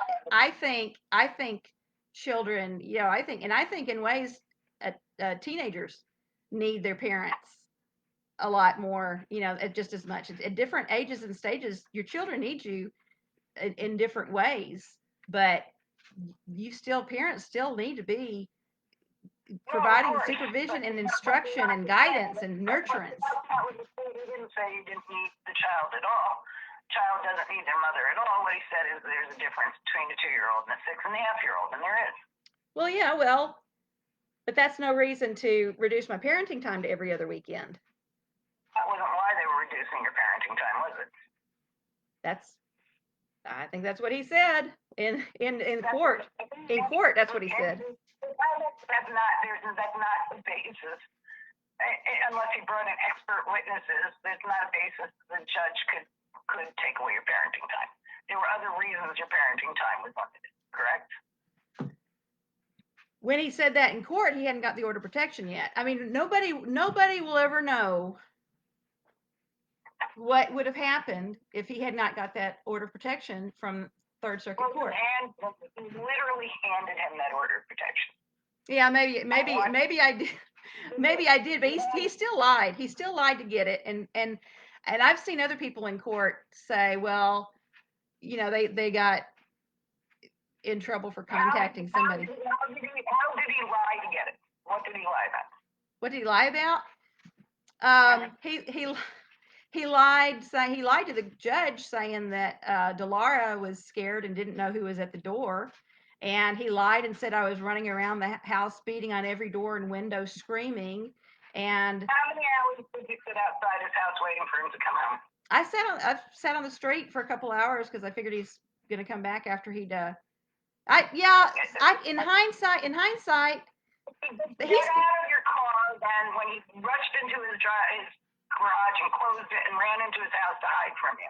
Did you get out of your car, and then knock on the doors of his house? Yeah, I did. I called, but first I called him and I texted him. I got no response. So how long were you knocking on his door? How long did I knock on his door? I did not. I knocked. I went back to my car. I sent him a text and tried to call him because I was going to leave if he didn't want to talk to me. And but I didn't want to go to court and file petitions or pleadings against him for him not. You can't make another adult do something. No, you can't, but you can give an opportunity, and that's what I was trying to do. I was trying to give him an opportunity. That when he wasn't answering the phone prior to you going and parking in front of his house, that he was telling you he didn't want to talk to you. When he finally got back to his house after hiding out for a couple of hours and pulled into his driveway. I didn't know he was hiding out. I thought he took her out to eat and took her to. I didn't know he was hiding out until months later. I thought he took her out to eat like he usually does, and maybe took her shopping, and that's what I thought they were doing. If I'd known he was hiding out, I mean, why couldn't he have just texted me and said, "No, I don't want to talk to you. Go away." After I had, called him and apologized for yelling at him, and this is something I want to. Well, because he didn't want to, and it's not his responsibility to. Well, I don't know. I think if you've got. No, that's part of the problem. That's how you got the order of protection. Okay?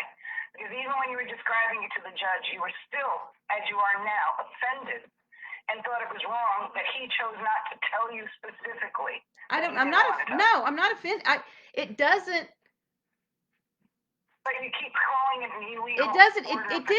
It didn't offend me that he didn't want to talk to me. What offended me was him not communicating to me that like an adult is like, I still don't want to talk. You might as well go home. I would have gone home and it would have been over. So I gave him, and I have a lot of people tell me I'm too nice to him and I give him too many, too much. I don't know. I try to treat him the way I would want him to treat me. And when he's called me, or when he's done similar things to me, and I didn't. Oh, yeah. And that's what some people say. Even the domestic violence counselor person told me I missed my chance. He's had an argument with you in the car, okay, or from each other when you were exchanging the child, in front of the child, by the way, okay? Yeah, and then he had called you like 22 times, I think it was, or texts and calls that you admitted to the judge at the time. And then he parked in front of your house for several hours, waiting for you to come home. And then when he sees you come home, he's come and knocked on your doors. He's done this?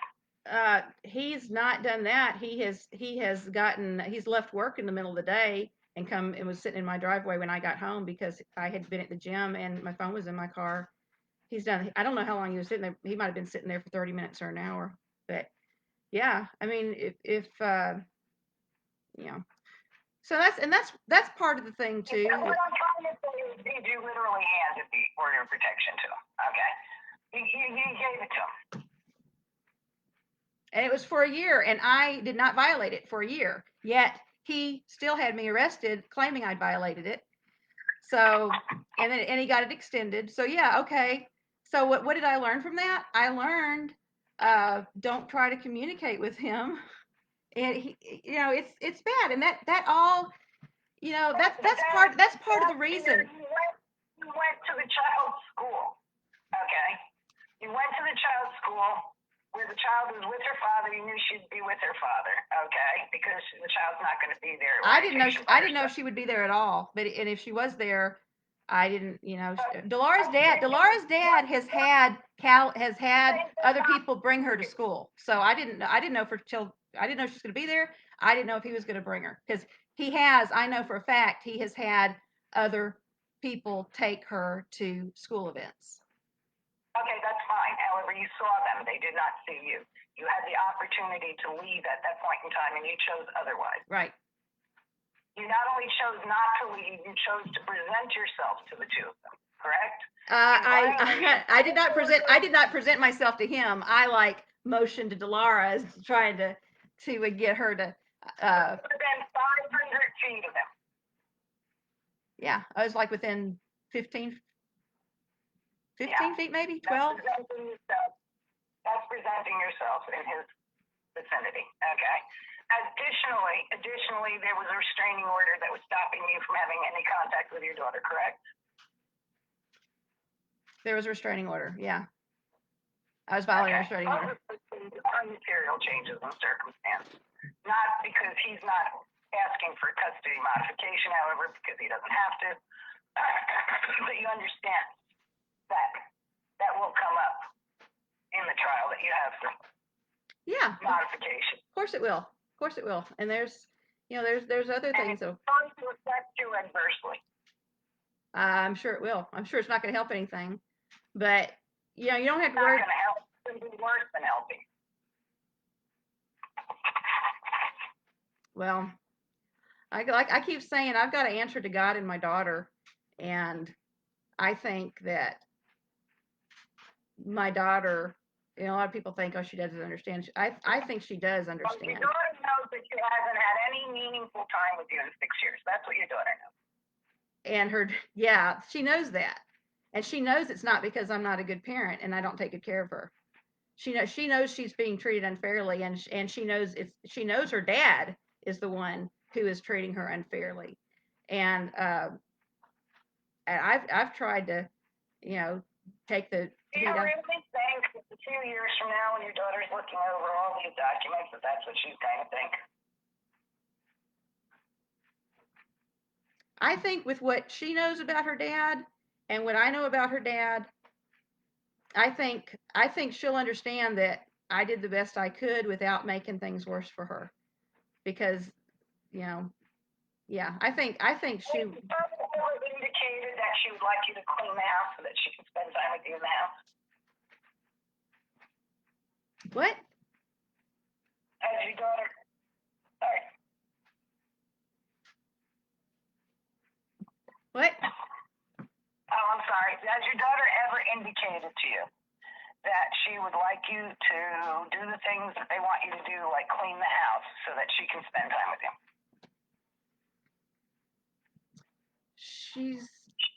I don't think she's mentioned my house. I don't think I know that the guardian ad litem asked the visitation supervisors, did you ever hear Delara tell her mom, do this or do that, or don't do this or don't do that, and yeah, so no, I think I'm not I'm not worried about her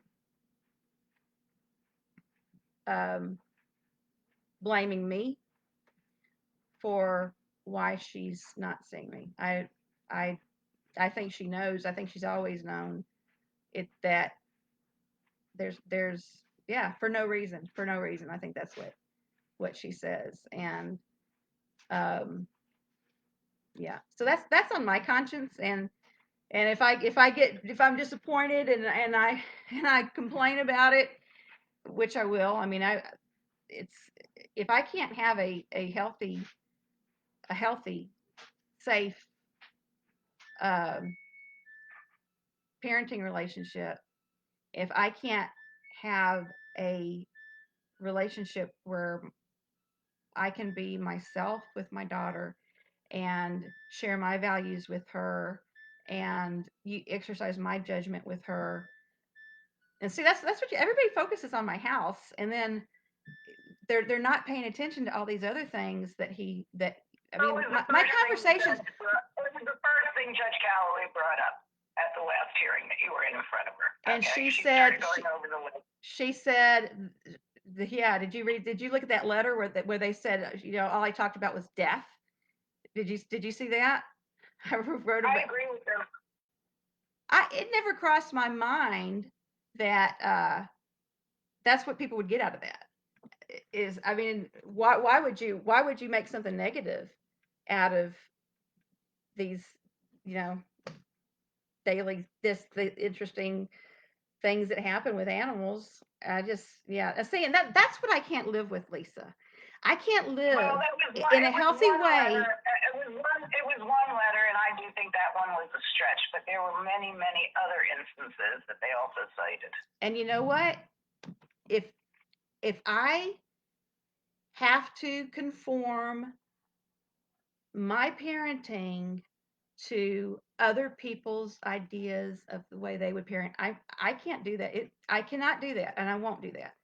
If I can't be myself and be natural with my daughter and be the mother that she knows and she's comfortable with, I can't have a healthy relationship with her. And that's what it all boils down to. I have a right to have my own Once opinions. again, back to I have a right, my rights, my healthy relationship, my this, my that. You can see why people might have a problem with that, particularly when they're thinking of the best interest of the child. But Okay. best interest of the child. While I agree that it is in the best interest of a child to have a mother that is mentally stable, okay, I also do not believe that it is the responsibility of the child, even by proxy, okay, of providing that mental stability.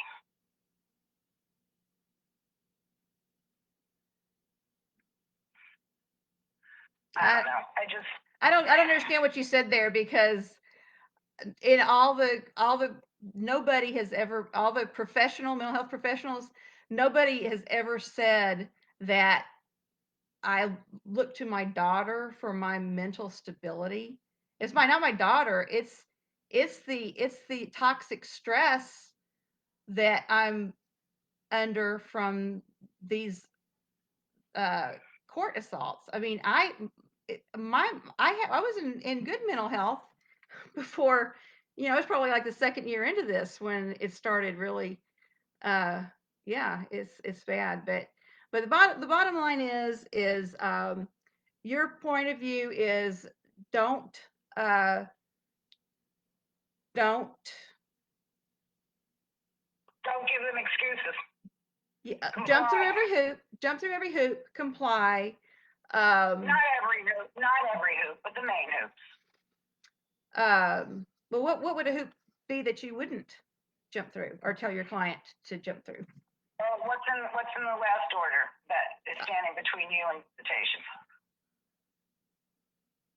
The in-home therapy that we can't get because he decided not to get it, and the psych eval that what I have I gotten. believe- I have gotten the believe- psych eval, but I believe the person from DCS or whatever CPS it said that the in-home therapy was specifically for reunification, and there was no point to the in-home therapy if there was not going to be reunification.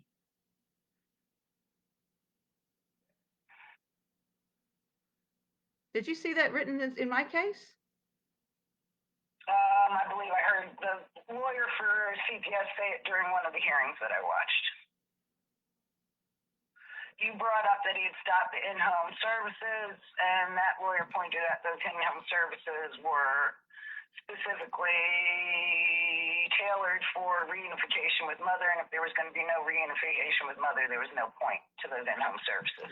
That's not what the judge ordered. The judge ordered, based on what Latara Ballard said, was that she wanted oversight so that if something happened, because Sadan was making complaints At about. that point in time, he was under a CPS plan, correct? The in-home stuff was ordered before DCS got involved.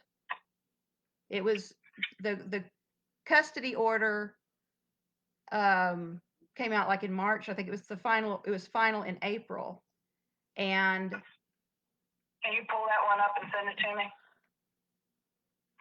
yeah, Okay. yeah, it's the final We order. don't have to do it now. You can just send it to me later. Okay. All right. Well, I got to get ready to go to work, but yeah. So to recap, don't mention your own rights because it makes you look like you're more concerned about your own rights than you are about seeing your child. No, that's not at all. I did not say not to mention your own rights. Okay. But you have to I've heard balance other your lawyers rights. say that. I've heard other lawyers say, don't bring up your rights in court because it makes you look like you care more about your rights than about the It other. depends on how you do it. It depends on how you do it. You, of course, can bring up your rights. Okay. Well, and I know that if you don't bring them up, while balancing the rights of the child. I know that if you don't bring them up at the trial court level, you can't appeal. You can't bring them up on appeal. So, and I believe that these aren't just my rights and they're not just my daughter's rights. I think that I think that what I do is one thing of, how this affects my conscience is I think I can either, in what I do, it can either make, it probably didn't make any difference to anybody else's. That's what my therapist said. I said, if somebody puts a gun in my face and says, give me your purse or I'll blow your head off. I said, I'm not going to give him my purse. And he says, well, what'll that help? And I said, well, I wouldn't have reinforced his bad behavior. And then my therapist's like, but where does that leave you? But I don't like rewarding bad behavior, and I don't like other people, I don't want people to do it to me. And, I've done things in my life and I'm like, man, I wish somebody, steered me, yeah. So what about your child? What about my child? Yeah, where does your child fall in all this? She is the paramount concern. And yeah, whether I get reunited with her when I'm, next year or not until she's 18, I'm going to do everything I can to promote her best interest. And I'm not going to, that's what I say is if I cannot be natural and be myself and be the mother that she knew and loved and that she needs me to be, I'm not, I can't be, I can't, I'm not gonna, I can't, I will not let. The choice is having no mother at all. She has a mother. Okay. She has a mother. She just doesn't have a mother in her life. Right. Okay, that's the choice. The choice is between having a mother in her life and other people's rights and your rights.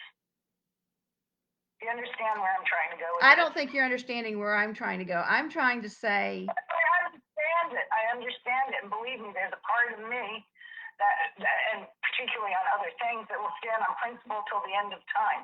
But when it comes to my children, no, it doesn't happen. If I have to walk across coals, if I have to sit there and tell them that I'm the biggest asshole in the world, okay, in order to keep my child, I'm going to do that.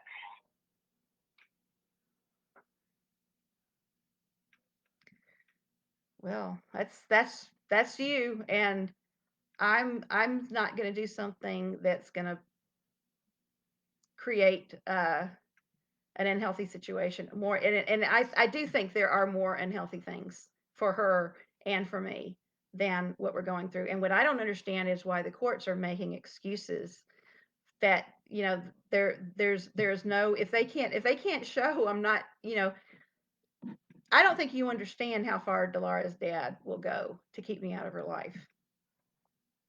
It's Oh, he's a piker in comparison to some of the people I've seen, believe me. Okay. so But he can get away with it with court because you keep giving him the ammunition to get away with it in court. Okay.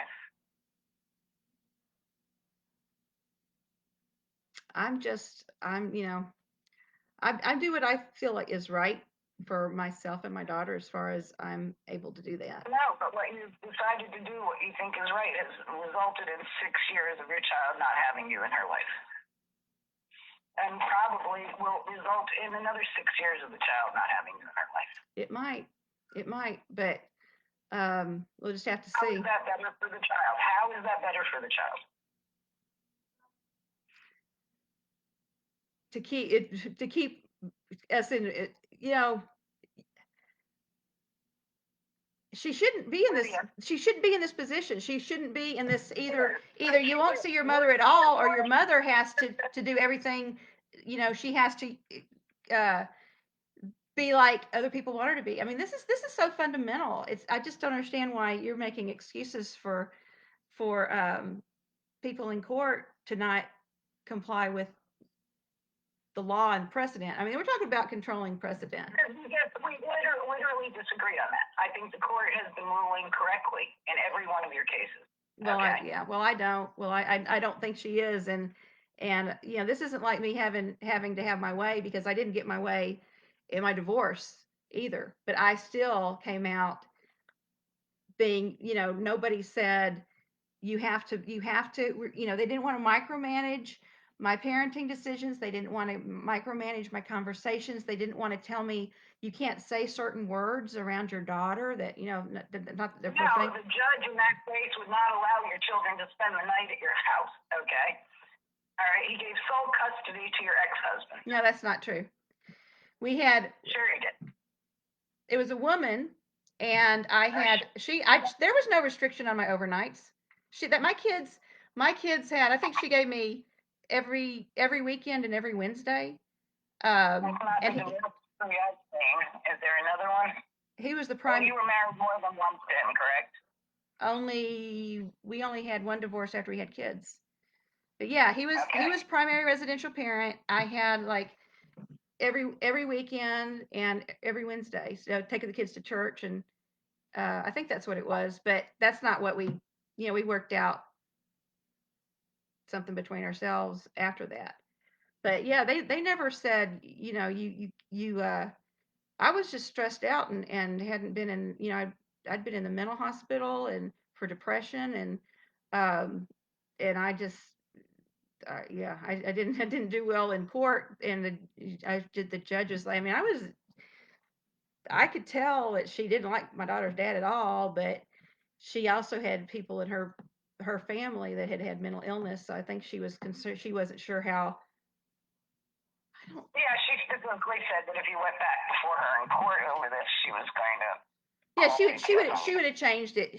She would have reconsidered, but we'd worked out something between ourselves that was better than anything that. And it was. Oh, it's always good if you can work things out between yourselves.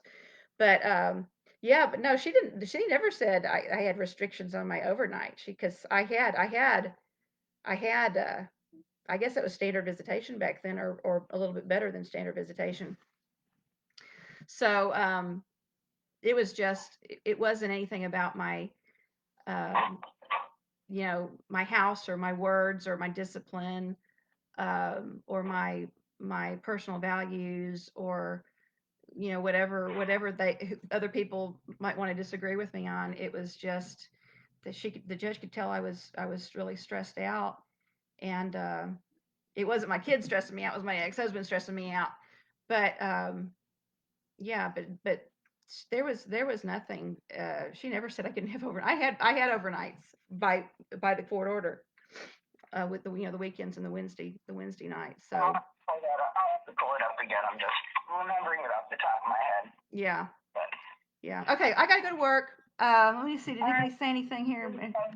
Um, yeah, and I think a lot of this too is when other people think, well, you should do this or you should do that, or I would do this if I were in your opinion or in your position. But the person making the decisions is the person that has to deal with the consequences. And there's a lot of things. you're not the only one. No, your child is also dealing with the consequences. But yeah, she is. But it's my responsibility. Whatever consequences she suffer as a result of my actions, that's on me. That's what I have to.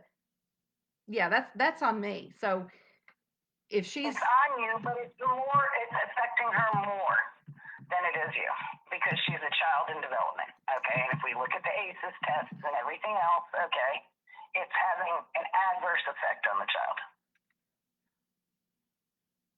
well, it must not be as bad as I think it is because, um, for them to for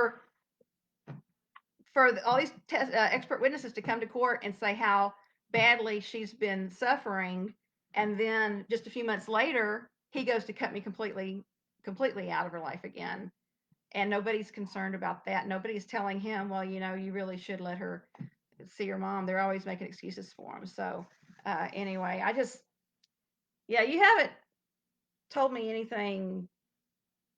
I think a lot of people have taken your position is, um, they think that the only obstacle is, um, I don't understand why they're still saying my home's the obstacle when it's not. And They haven't seen it.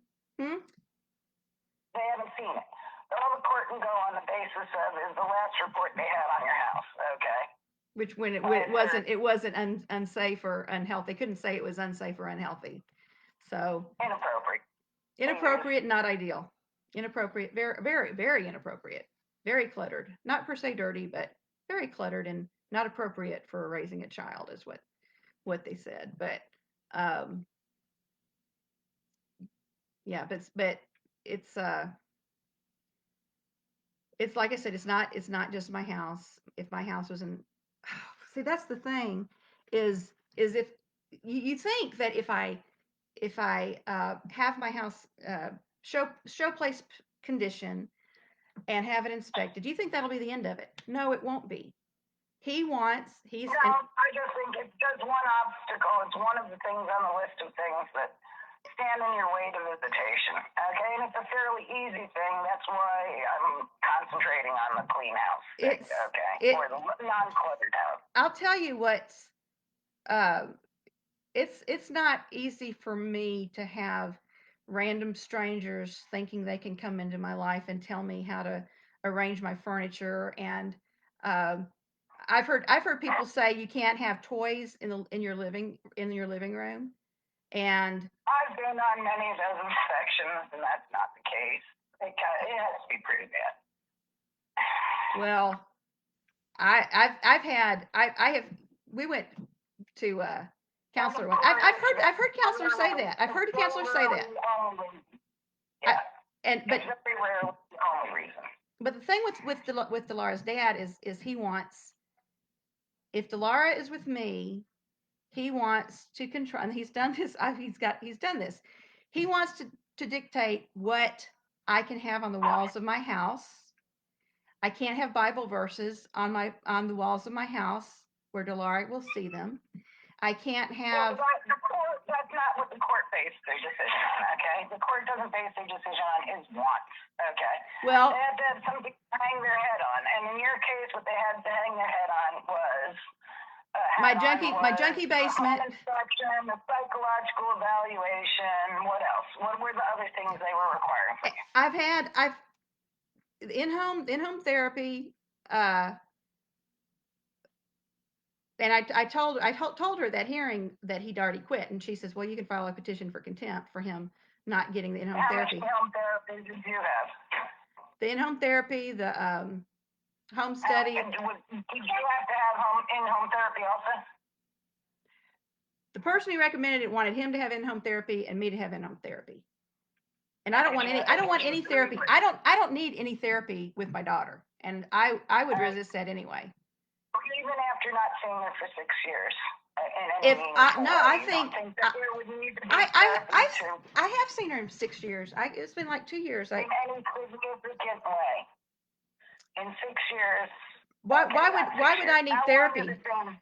Why would I need therapy? Why would people assume you need therapy? Why not start visitation and then determine if therapy is needed? Why go in there? Because that's the sickest thing is, I mean, I've had so much, all those therapeutic visits we had, none of them helped Delara in any way. They were oppressive.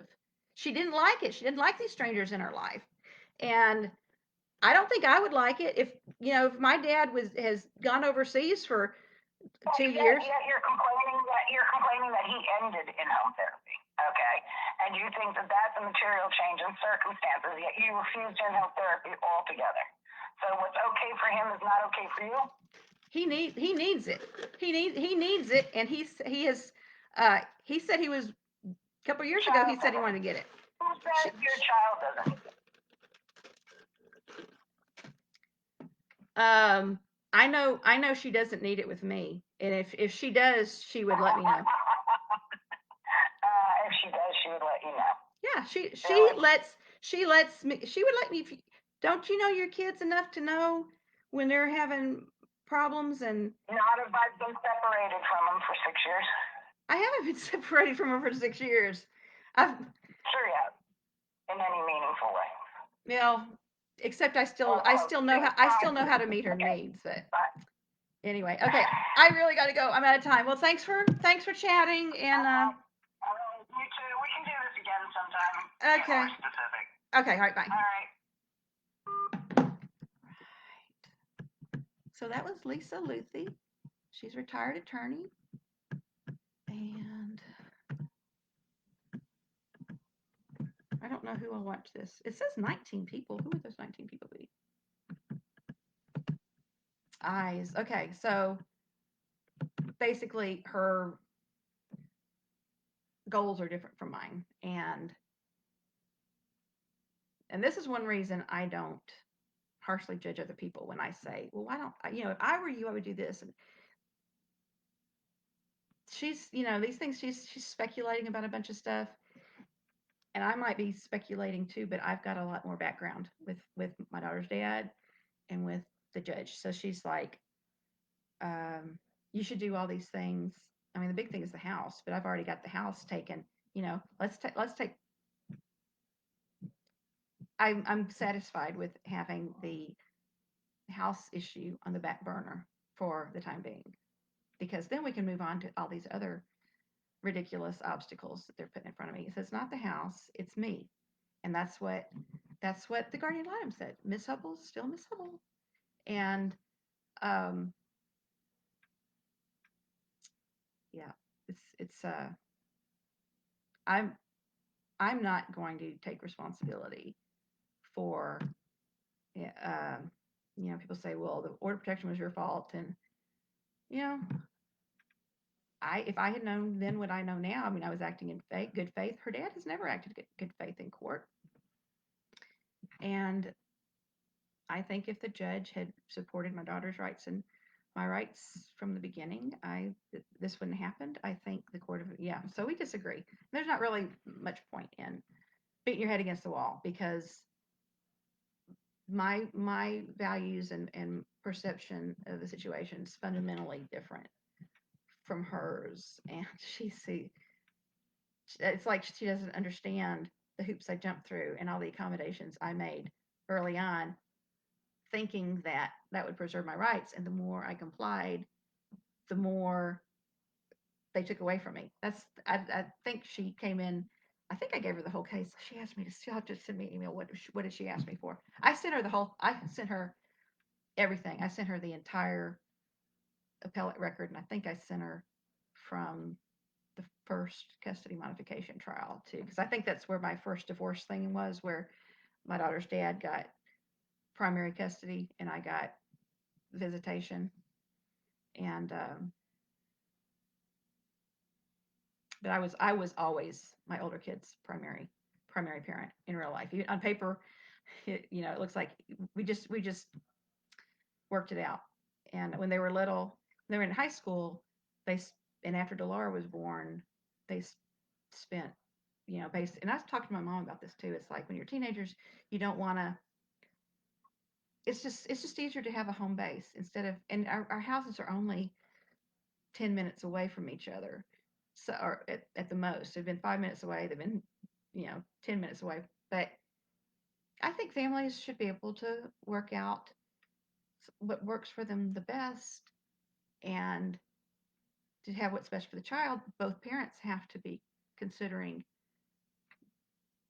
the rights and interests of child, first of all, and also the other parent.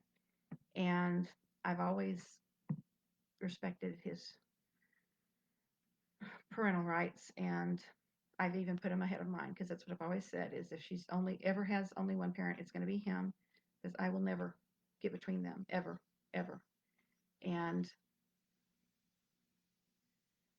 so I was from the time I was pregnant. I knew something like this might happen. So on one hand, I've been prepared for it. On the other hand, I disagree with things the court has been doing, and I think the general public and people I've talked to disagree too. So anyway, well, I gotta go work. So I'm gonna end this. Yeah, I think it's kind of a wasted time, except other people can, if they wanted to, they could, you know, get Lisa Luth. And her perspective is probably what 90% or more of family court lawyers would tell me. Um, yeah, or maybe 95%. But like I said, was telling her I have to follow my conscience and do what I believe is right, and that's what I'm doing. And she didn't have to agree with it, and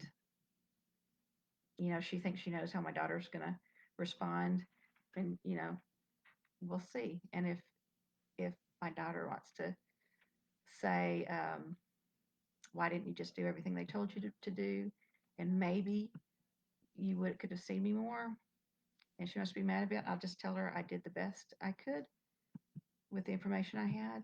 And if she's mad at me the rest of her life, then I still I did the best I could. And I would rather do what I feel is right than do what I feel is wrong, and that I feel will put her in a worse position potentially. And yeah, it's like I say, it's like picking your poison, which is gonna go down easier, because as long as her dad has this hostile, and I'm not hostile towards him. I'm not. I'm hostile towards the judges. I'm frustrated with him because but I understand why he keeps going back, because they've enabled him and rewarded him for this kind of stuff. So, and that's why I told Delora, don't be mad at your dad, be mad at the judges. And because she's mad, she's does not feel like she's being treated fairly, and she says her dad is the one not treating her fairly. And I want her to have as stable and happy and positive a relationship with her dad as she can. That's why I don't want her to be. Don't blame him. And yeah, so I have zero ill will towards her dad. He I'm kind of frustrated with him, but I don't have I you know I don't want to hurt him.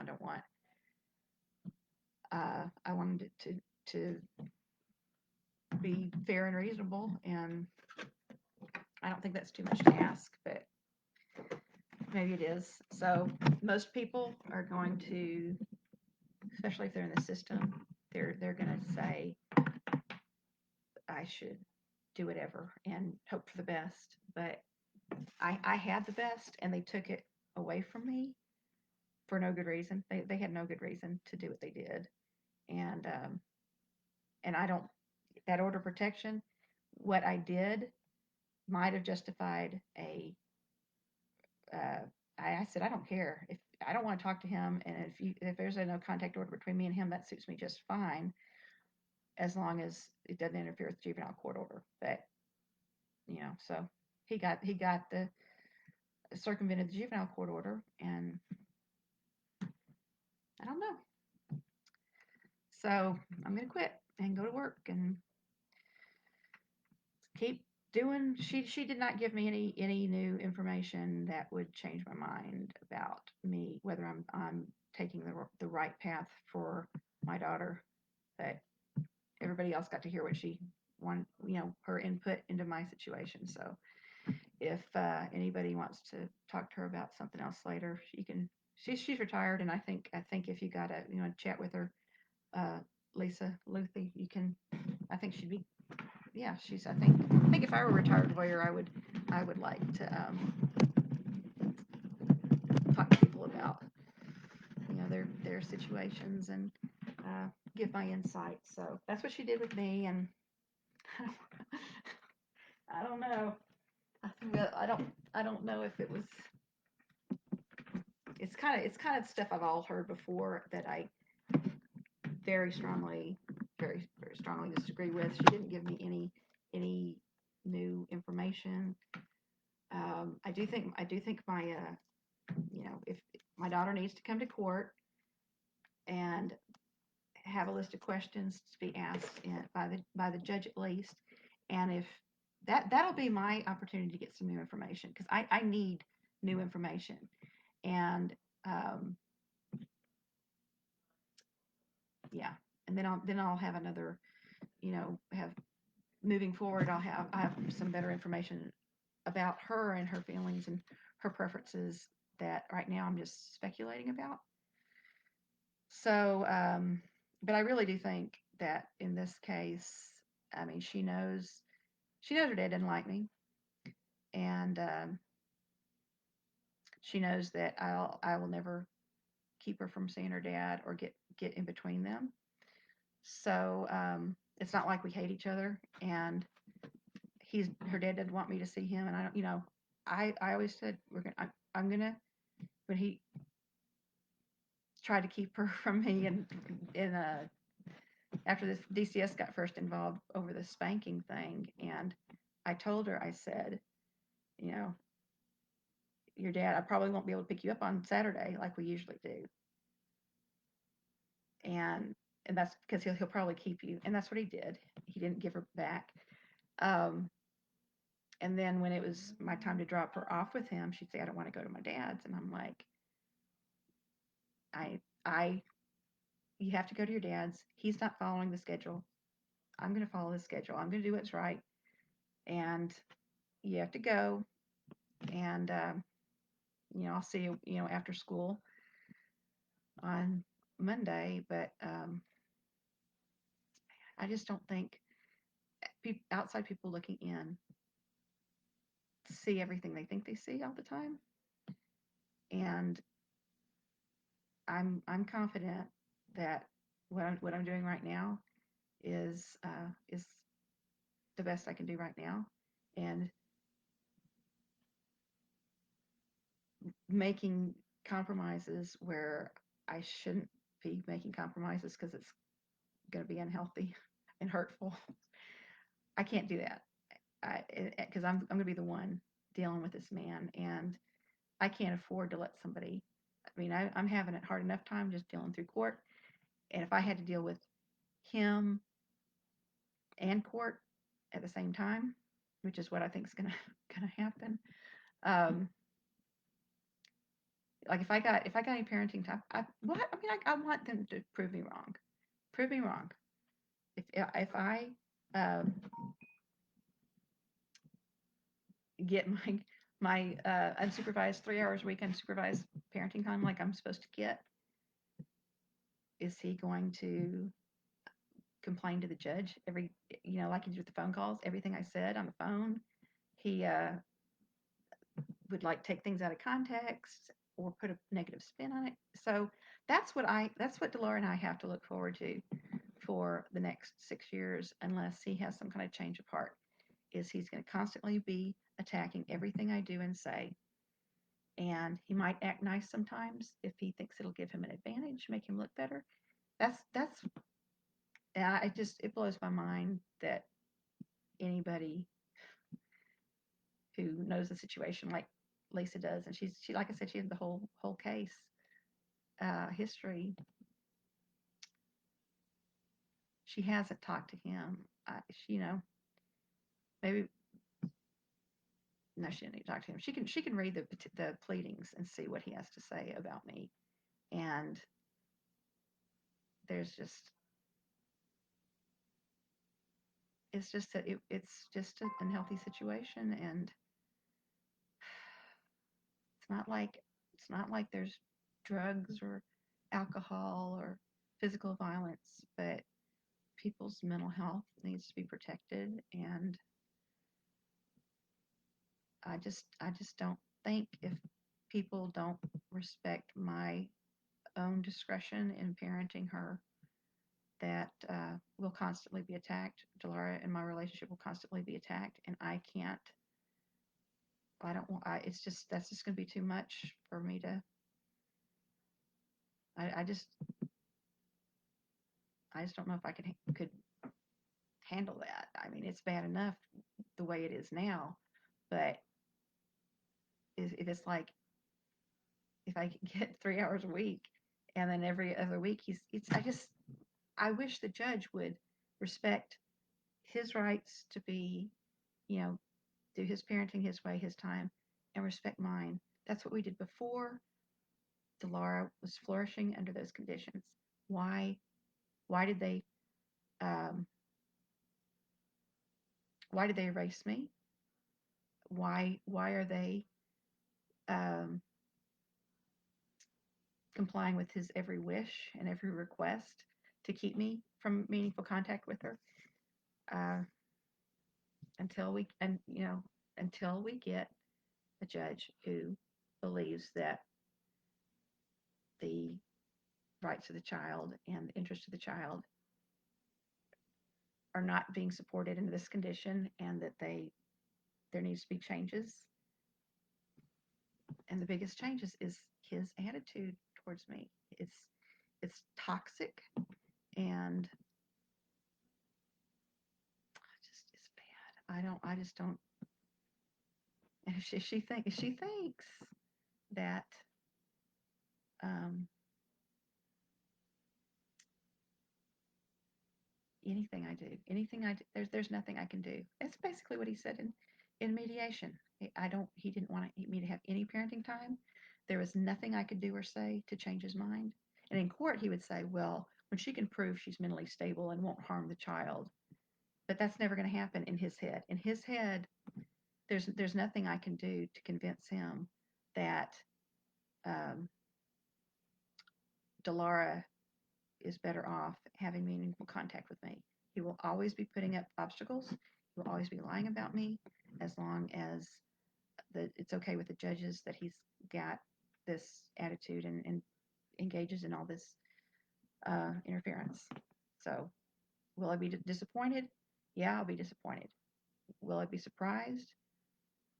Probably not. I don't think I'm going to be any more disappointed than I've been.